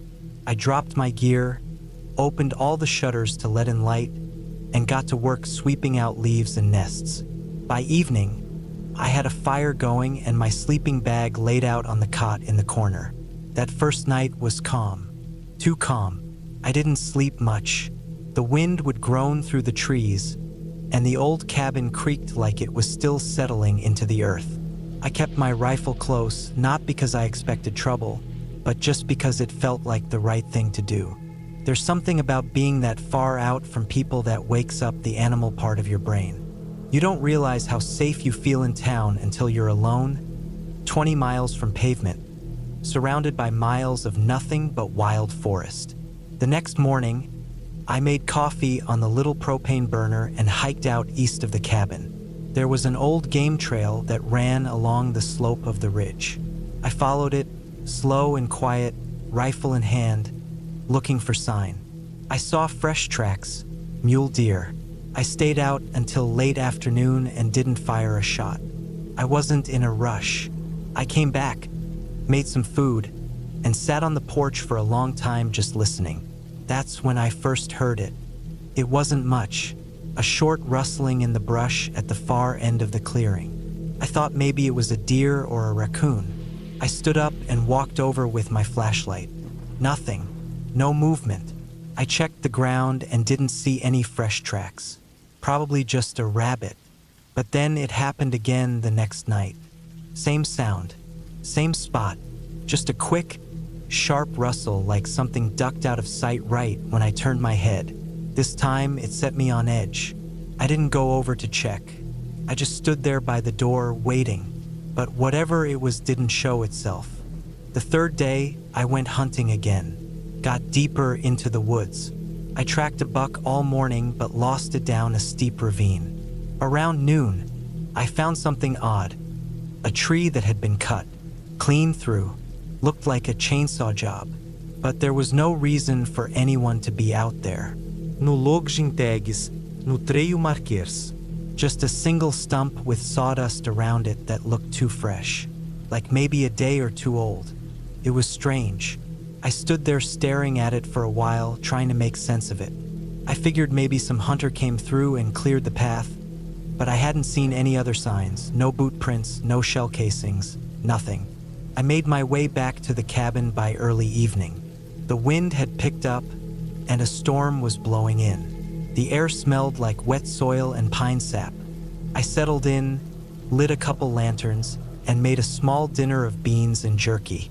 Just as I was about to turn in for the night, I heard the sound again. This time it was louder. Not just one rustle, but a series of quick steps through the brush, moving fast, then stopping. I stood up. My heart was pounding now. I turned off the lantern and moved toward the window. I waited. Nothing. I pulled on my boots, grabbed my flashlight and rifle, and stepped out onto the porch. I scanned the trees. The beam of the flashlight cut through the dark in slices. Then I saw something. Not clearly, just movement. About 30 yards out, behind a fallen log, something ducked. I swear I saw it. A shape, not a deer, not on four legs. I aimed the light at the spot, but it was gone. I called out just a simple, "Hey," out of habit, but of course I got no answer. I waited a long time, still nothing. When I stepped back inside, I locked the door and slid the old wooden beam across it. I checked every window, every shutter. I didn't sleep much that night. I kept the rifle right next to me in the cot, loaded and ready. My brain was spinning. Could have been a hiker, I thought. Maybe someone just passing through. But that didn't sit right. Who the hell hikes into a remote part of the forest and creeps around someone else's cabin at night? The next morning, it was dead silent outside. The storm had blown through, and everything was soaked. I stepped out, walked around the cabin, and found the grass flattened, like someone had been crouched behind the log watching the cabin. My heart dropped. I didn't know what to do. I was alone, miles from help, and the idea of walking out with someone possibly watching me didn't feel safe. So I stayed. I shouldn't have. The fifth day was cold. I didn't go out to hunt. I stayed near the cabin, chopping wood and listening. Every so often, I felt it, like I was being watched. I kept catching movement out of the corner of my eye. I'd turn, and there'd be nothing. That afternoon, I found fresh boot prints behind the cabin. Big ones, maybe size 12 or 13. Deep tread. Not mine. Not old. The rain hadn't washed them out. That was when I started thinking this wasn't random. Someone was out there and they were watching me. I stayed up that night, fire low, lights out. I sat at the window with the rifle across my lap. Hours passed. Nothing. Around 2 a.m., I heard it again. A branch snapped. Then another. I raised the rifle, aimed toward the sound. Then I heard it. The unmistakable sound of footsteps on the porch. Slow. One at a time. I held my breath. The doorknob moved. It turned slowly, quietly, like whoever was outside was trying not to make noise. I stood up fast, slammed my boot against the door, hard enough to shake it. Silence. Then the steps moved off the porch, fast this time, crunching through leaves. I flung open the window and aimed my rifle toward the trees, but I didn't fire. I couldn't see anything in the dark. The next morning, I made the decision to leave. I packed everything in a rush. Every 10 minutes, I'd stop and listen. I kept expecting to see someone step out of the trees, but no one did. I made it back to the truck around noon. There were fresh tracks near it, boot prints. Same ones I saw behind the cabin. Someone had been there too, maybe even tried the door. I checked the tires, checked the engine. Everything looked fine. I drove out of there without looking back. When I got home, I reported it. Told the sheriff what I saw. He said they'd send someone to check the area, but I could tell by his voice he didn't think it was much. Just some hiker maybe a squatter. But I knew it wasn't random. Someone knew I was there. They watched me for days. They came up to the porch, tried the door. I never went back to that cabin. A few months later, I heard about a hunter found dead 2 ridges over, gunshot to the chest. They called it an accident, said it was probably a misfire or a careless mistake. But I still wonder, whoever was out there with me, I don't think they were passing through, and I don't think I was the only one they watched.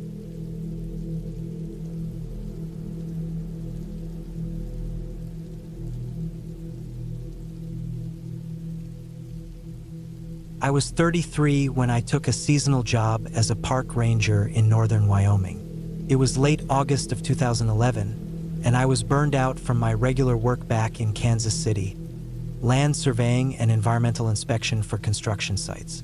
I had done that for over a decade, and I needed something different. I thought getting away from all the noise, pressure, and constant deadlines would do me good. So I took a contract that was supposed to last 3 months, working in a remote part of the Shoshone National Forest. The forest had plenty of established ranger posts, but the one they assigned me to was older and more isolated than most. It was known as Southline Station, a log cabin built sometime in the 1960s. It sat just off a gravel service road about 14 miles from the nearest paved road, deep in a thicket of firs and spruces, with a thin, cold stream running behind it. You had to use a department-issued truck to get in and out since most regular vehicles couldn't handle the terrain.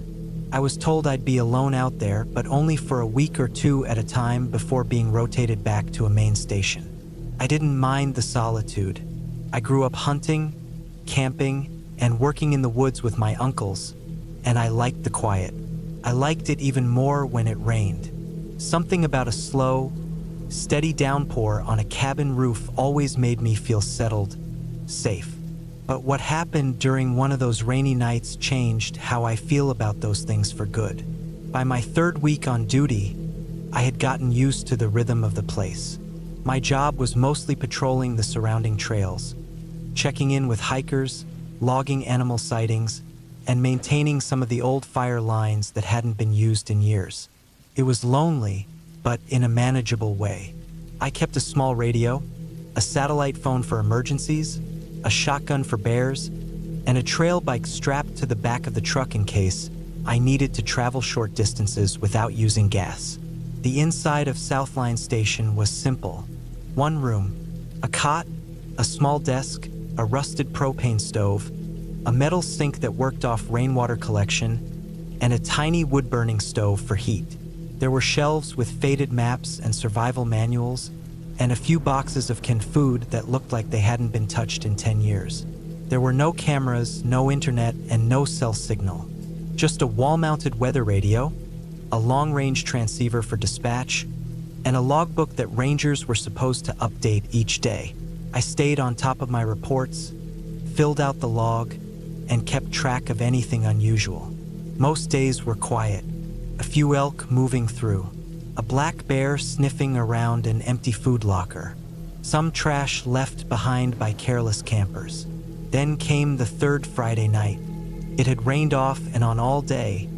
Nothing serious, just a constant mist that thickened around dusk. That evening, I made dinner early, ate a can of beef stew straight from the pot, and checked in with dispatch on the transceiver. They told me a weather system was moving in from the west and that I should expect heavier rain and wind through the night. That didn't bother me. I stoked the wood stove, locked the door, and settled into my cot with a book I'd been reading about early trappers in the area. I must have drifted off around 9 p.m. What woke me up wasn't thunder or wind. It was silence. The rain had stopped. I mean, completely. No wind, no drips from the eaves, nothing. Just dead silence. That doesn't sound strange if you've never been in a forest at night, but when everything goes that quiet out there, something's off. I sat up on the cot and listened. First, I thought it was in my head. Maybe I'd been dreaming. But no, I could still hear my heart beating, the slight creak of the cot frame when I shifted. I looked toward the single window facing the front of the cabin. Pitch black. The cabin had no outside lights, just a small kerosene lantern I kept on the desk, which I hadn't turned on. Still sitting in the dark, I noticed something even stranger. The air had changed. I could smell something. Wet bark, yes, but also something else. A chemical tang, like rust or battery acid. I don't know how else to describe it. It was faint but sharp. I got up quietly, grabbed my flashlight, and pressed it against the window without turning it on. There was no moon, no stars, just clouds layered so thick they looked like a wool blanket pressed over the world. I stood there for maybe 2 or 3 minutes.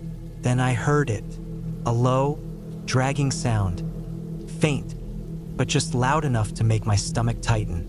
It wasn't a footstep. It was slower than that, like something being pulled across gravel, though I didn't hear any rocks. Just a sliding, scraping sound. Then it stopped. I didn't move. My boots were near the door, but I was barefoot, and I didn't want to make noise. I stepped back slowly toward the desk, picked up the lantern, and lit it with a match. A soft glow filled the room, casting long shadows across the floor and making the corners feel too dark. I slipped on my boots, grabbed the shotgun from the wall, and moved to the door. I didn't open it. I just stood there waiting, listening.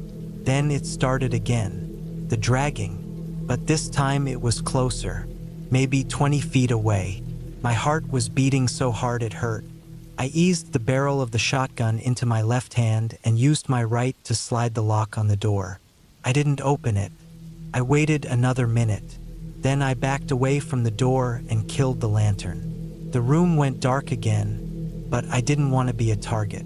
A minute passed, then another, then the sound again, this time directly to the left of the cabin. I could feel the vibration of it through the floorboards, almost like someone was brushing against the wall slowly, deliberately. That was enough.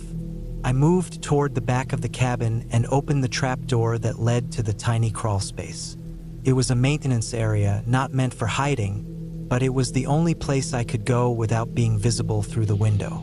I climbed down with the shotgun and crouched in the dirt, heart pounding. I stayed down there for at least 20 minutes. Nothing happened. No more sounds. No movement. Just the wind picking up again and a few soft pings of rain starting to fall.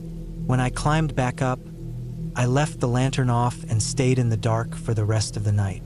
The next morning, I did a full check of the area around the cabin. I expected to find animal tracks or maybe signs of an old log falling off the roof or something harmless that my brain had exaggerated in the dark.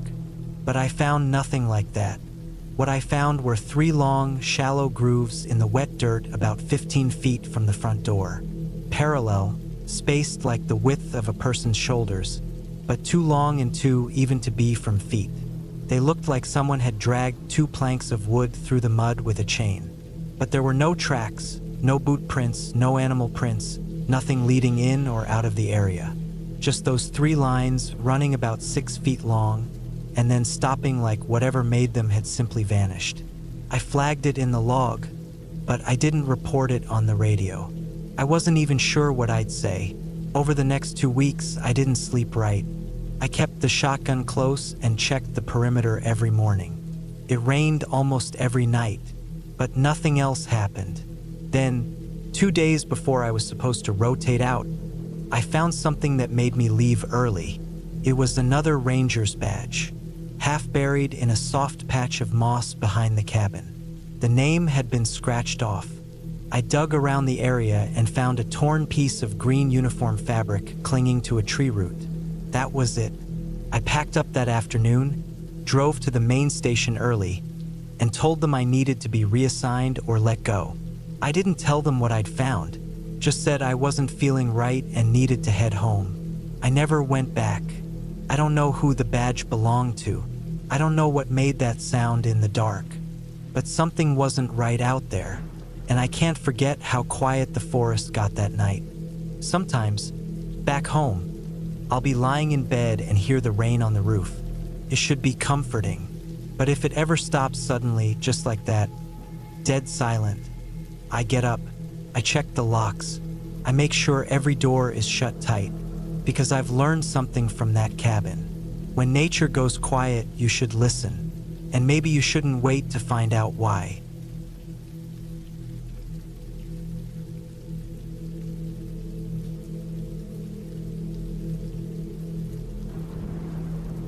It was the summer of 2021, and I had just turned 34 a few months earlier. After a messy breakup and getting laid off from my job at a logistics company in Portland, I figured I needed time away from people, noise, and everything else that was pushing down on my chest. I wanted somewhere quiet, somewhere deep, somewhere away. That's how I ended up thinking about that cabin again. It belonged to my uncle, though he hadn't used it in years. He passed away from a stroke in 2015, and nobody had touched the place since. I remembered it from when I was a teenager. A plain wooden cabin hidden between thick trees somewhere outside a small town called Eureka in northwest Montana, not too far from the Canadian border. I hadn't been back since I was 17. The memory I had of it was quiet. A little beat up, no electricity, no running water, just a wood stove and a hand pump well about 30 yards behind the place. A peaceful kind of isolation. That's what I told myself I needed. I packed up my truck with the essentials. Canned food, bottled water, a rifle for bears or anything else, a sleeping bag, some tools, a big first aid kit, and enough propane canisters to last weeks. I didn't tell anyone exactly where I was going, just that I'd be off-grid for a while. I left my phone in the glove box when I parked, wanting a clean break from everything. The road to the cabin was exactly how I remembered. Steep, narrow, and bumpy as hell. It hadn't been maintained in years. Trees leaned over it like they were trying to swallow it whole.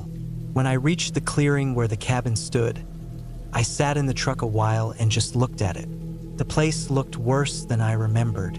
Moss crawled up the wood. Part of the roof had a dip in it. The chimney had chunks missing, and the windows were dusty but still intact. A thick silence hung over everything. The air smelled like pine needles and damp bark. I killed the engine and just listened. The first couple of days were uneventful. I cleaned up the inside, patched a hole in the roof using some tarp and nails, and cleared a path to the old outhouse that was leaning to one side but still usable. I set up my propane stove, lit some lanterns at night, and just sat, sometimes reading, sometimes writing in a notebook, but mostly just sitting and thinking. Nights were long. I hadn't remembered how quiet it got up there. No hum of city traffic, no lights in the distance, just darkness and the random sounds of animals passing through the woods. I told myself that's what I came for. On the fourth night, I woke up to something strange. It wasn't a noise that woke me. It was the absence of sound. Total stillness. No wind, no leaves rustling, no crickets, nothing. I sat up in my sleeping bag, heart beating a little harder than usual. I grabbed my flashlight and scanned the room. Everything was in place. I figured maybe it was just me adjusting to the environment. I lay back down, telling myself to stop overthinking. Then I heard it. It was faint, but it was real. A dull creak like wood shifting under weight came from outside the cabin, near the front porch. The kind of sound old steps make when someone presses down on them slow and careful. I sat up again. This time I grabbed the rifle and clicked off the safety. I didn't turn on any lights, didn't make a sound. I just listened. Another creak, a little louder this time. Then a silence. Then the same sound again. 3 steps. Then nothing. I stayed like that for what felt like half an hour, rifle aimed at the door, heart pounding. But nothing else happened. No knock. No footsteps walking away, just silence again. I barely slept the rest of the night. When the sky turned blue outside, I finally relaxed a bit. I waited until the sun was fully up before opening the door. I stepped out onto the porch, rifle still in hand, and checked around the cabin. No footprints. Not even disturbed grass or bent weeds near the porch. The steps did look like they'd moved, like something heavy had stepped on them recently. The way old would sometimes shifts a little more when pressed. But I couldn't tell for sure. I walked around the whole cabin twice, scanning the trees, the trail, even the roof. Nothing. No animals nearby. No broken branches. No signs of anyone. I told myself it was just an animal. Maybe a deer. Maybe a bear got curious and walked by. I even checked my propane stove to make sure no smells had attracted anything. Everything seemed normal. I didn't see another sign of anything unusual that day, and I forced myself to let it go. But that night, it happened again. This time it was later, maybe around 3 or 4 a.m. I'd just fallen asleep when I heard something outside the wall near my head. It was a soft, dragging sound, like someone slowly brushing something against the logs outside. Then silence. Then footsteps again. 2 this time. Then a pause. Then another 2. Then a thud, like something hitting the side of the cabin lightly. I didn't move. I just stared at the ceiling and listened. I didn't want to turn on the lantern or give away that I was awake. I held my breath. Then I heard a short, fast movement, like something darting quickly past the window. Still no lights. Still no voices. Just the occasional, deliberate footstep. Then it stopped completely. The rest of the night stayed quiet again. Same pattern. The next morning, I didn't feel calm. I felt watched. I stayed close to the cabin and didn't wander far. I thought about leaving, but I didn't want to feel like I'd come all this way only to run off after a few spooky nights. I told myself I'd stay at least a few more days. The 6th night was when it got worse. I hadn't even gone to bed yet. I was sitting by the lantern reading when I heard movement. Not around the cabin, but up on the roof. I froze. The sound was light but clear. A scuffling, dragging movement, like something crawling. I turned the lantern off instantly, heart racing. I didn't move for a long time. The sound stopped. Then it started again, slower, moving across the cabin roof above me. I finally reached for the rifle and backed into the far corner of the cabin, staring up at the ceiling as if I could see through it. I waited, gripping the rifle tight. Then came a loud, hard thud, directly over my head. Then nothing. The roof held. No break-ins. No collapse. Nothing came through, but something had been up there. I didn't sleep that night. I waited until the sun came up, then went outside and climbed up on a ladder I kept against the back wall. I got up on the roof and looked around. That's when I saw the boot print. Just one. Not an animal track. Not a paw. A human boot print. Deep in the softened, mossy part near the dip in the roof. And it wasn't mine. I went cold. I backed down the ladder and circled the cabin again. Still no signs around the porch. Nothing in the clearing. But someone had been up there, watching, waiting.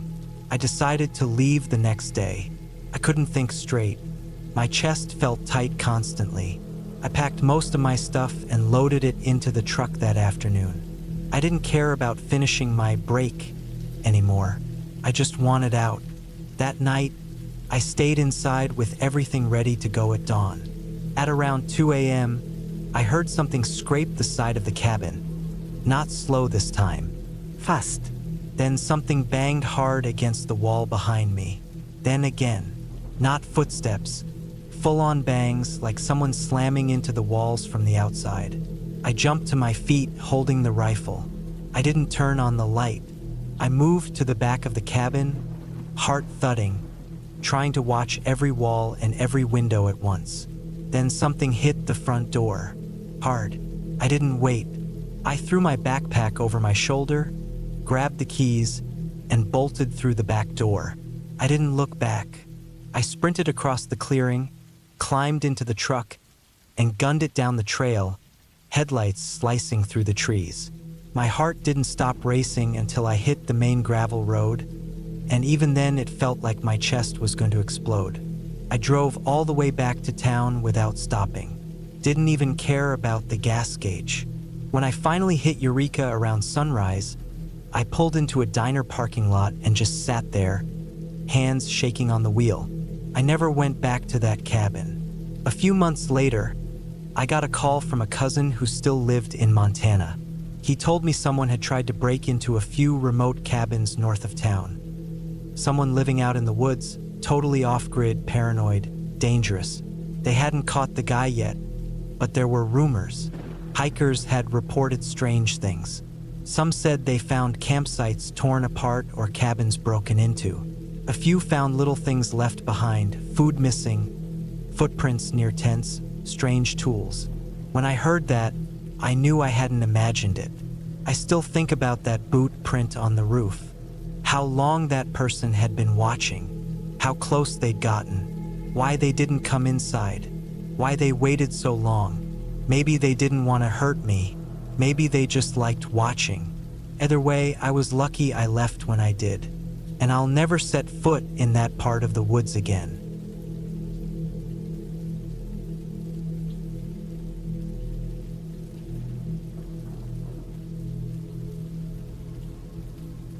My name is Daniel Morris. I'm 36 now, but this happened when I was 29, back in the fall of 2018. I still remember almost every second of it, and I've never told anyone. Not my brother, not my friends, not even the girl I was dating back then. Some things feel like they lose something when you talk about them. And this just stays stuck in my bones like a chill that never went away. I was living in Colorado at the time, just outside Fort Collins. I was a graphic designer and worked mostly from home. That year had been a rough one. Too many long hours, some client drama, and I just ended a 5-year relationship that kind of gutted me. I didn't want to be around people. I didn't want to talk about anything. I just wanted silence. So I decided to disappear for a bit. I wasn't looking for anything spiritual or healing. I just needed to be alone. Somewhere where I didn't have to think about deadlines, heartbreak, or small talk. A buddy of mine, Kevin, had mentioned a cabin his cousin owned, up in Routt County, near a place called Clark. Said it was small, old, and no one had used it in a couple years. I asked if I could stay there for a few weeks, just to get my head straight. Kevin said he'd ask his cousin. A day later, he gave me the go-ahead, told me the key was in a metal box under the porch. I packed up the basics. Clothes, sleeping bag, 2 coolers, one for dry food and the other for perishables. Some books, an axe, a little propane stove, and my old bolt-action rifle. I wasn't planning to hunt, but I liked the idea of having it with me just in case. I also brought a solar charger for my phone, though I figured I'd leave it turned off most of the time. I drove out there early on a Thursday morning, left before the sun came up. By the time I turned off the main highway and started winding up into the woods, I was already starting to feel different. Not better, just quieter inside. It was mid-October and the aspens had turned gold. The sky was heavy with clouds, but it hadn't started to snow yet. Cold air slid through the trees, and the whole place smelled like wet leaves and pine. I followed the GPS until I lost signal. Then I just followed Kevin's directions, which were thankfully written down. The cabin was tucked away off an old Forest Service road. You could barely see it through the trees, just a crooked little thing with a metal roof that had rusted to a reddish brown.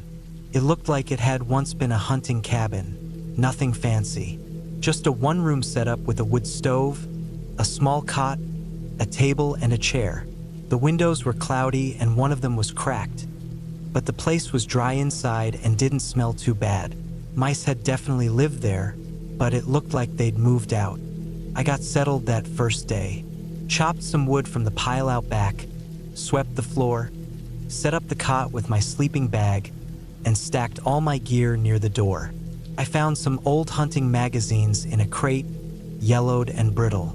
There was no electricity, no running water, and barely any insulation, but that was fine with me. I didn't want comfort. I just wanted quiet. The first few nights were exactly what I'd hoped for.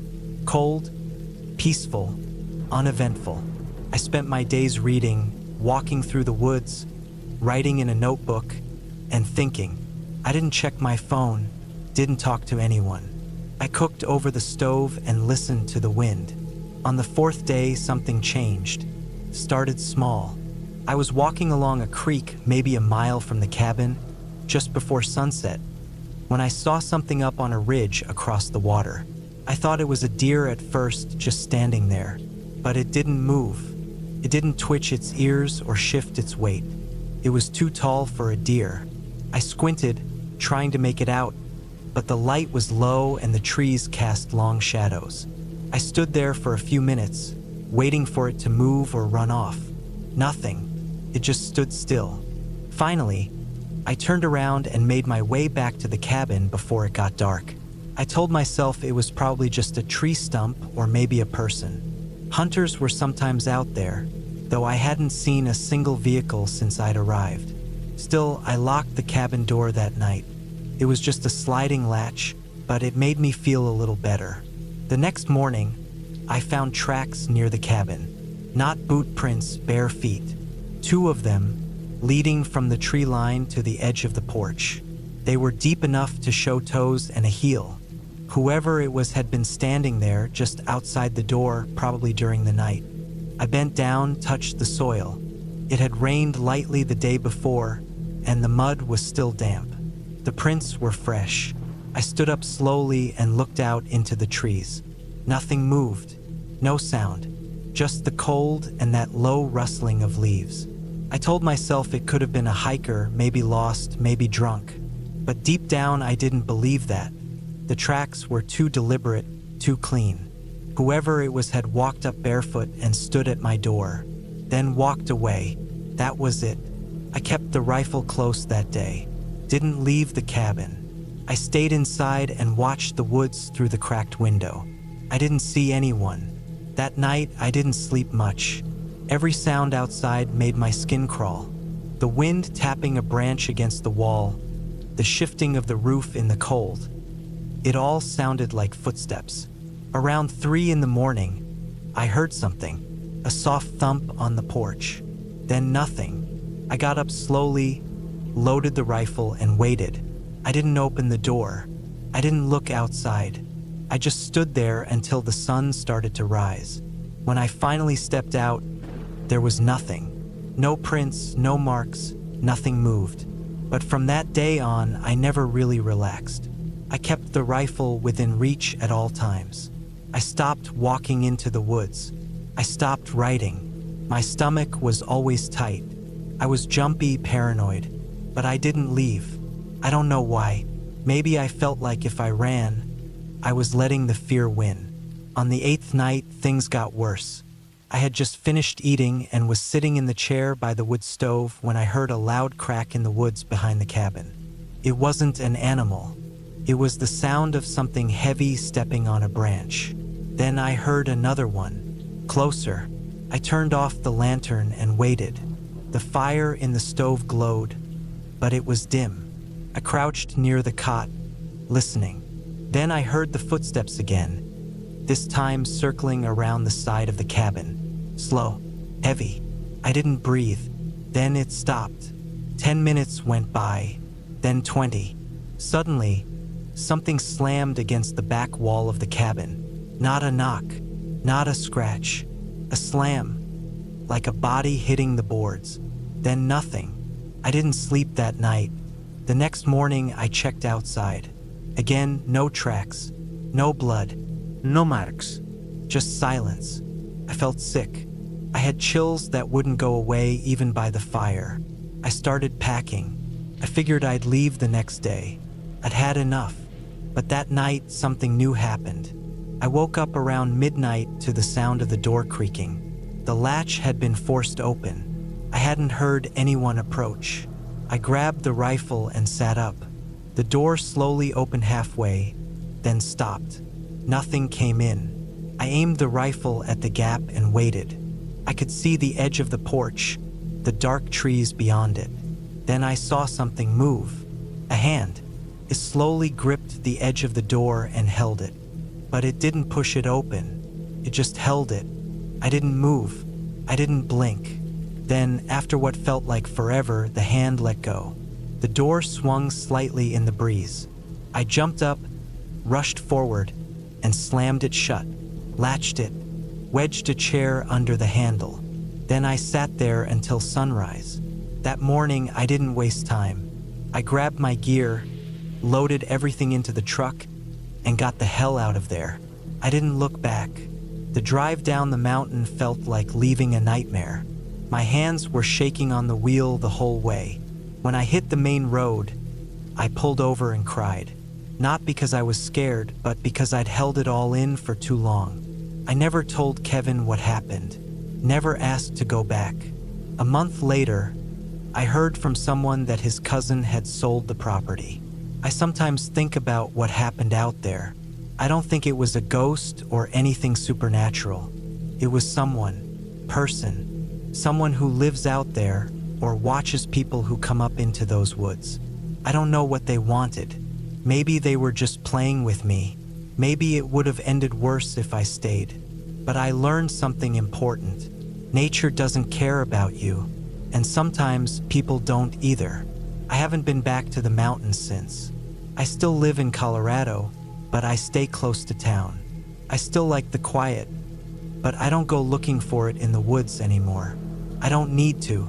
That cabin, those nights, and that hand, they never left me. They never will.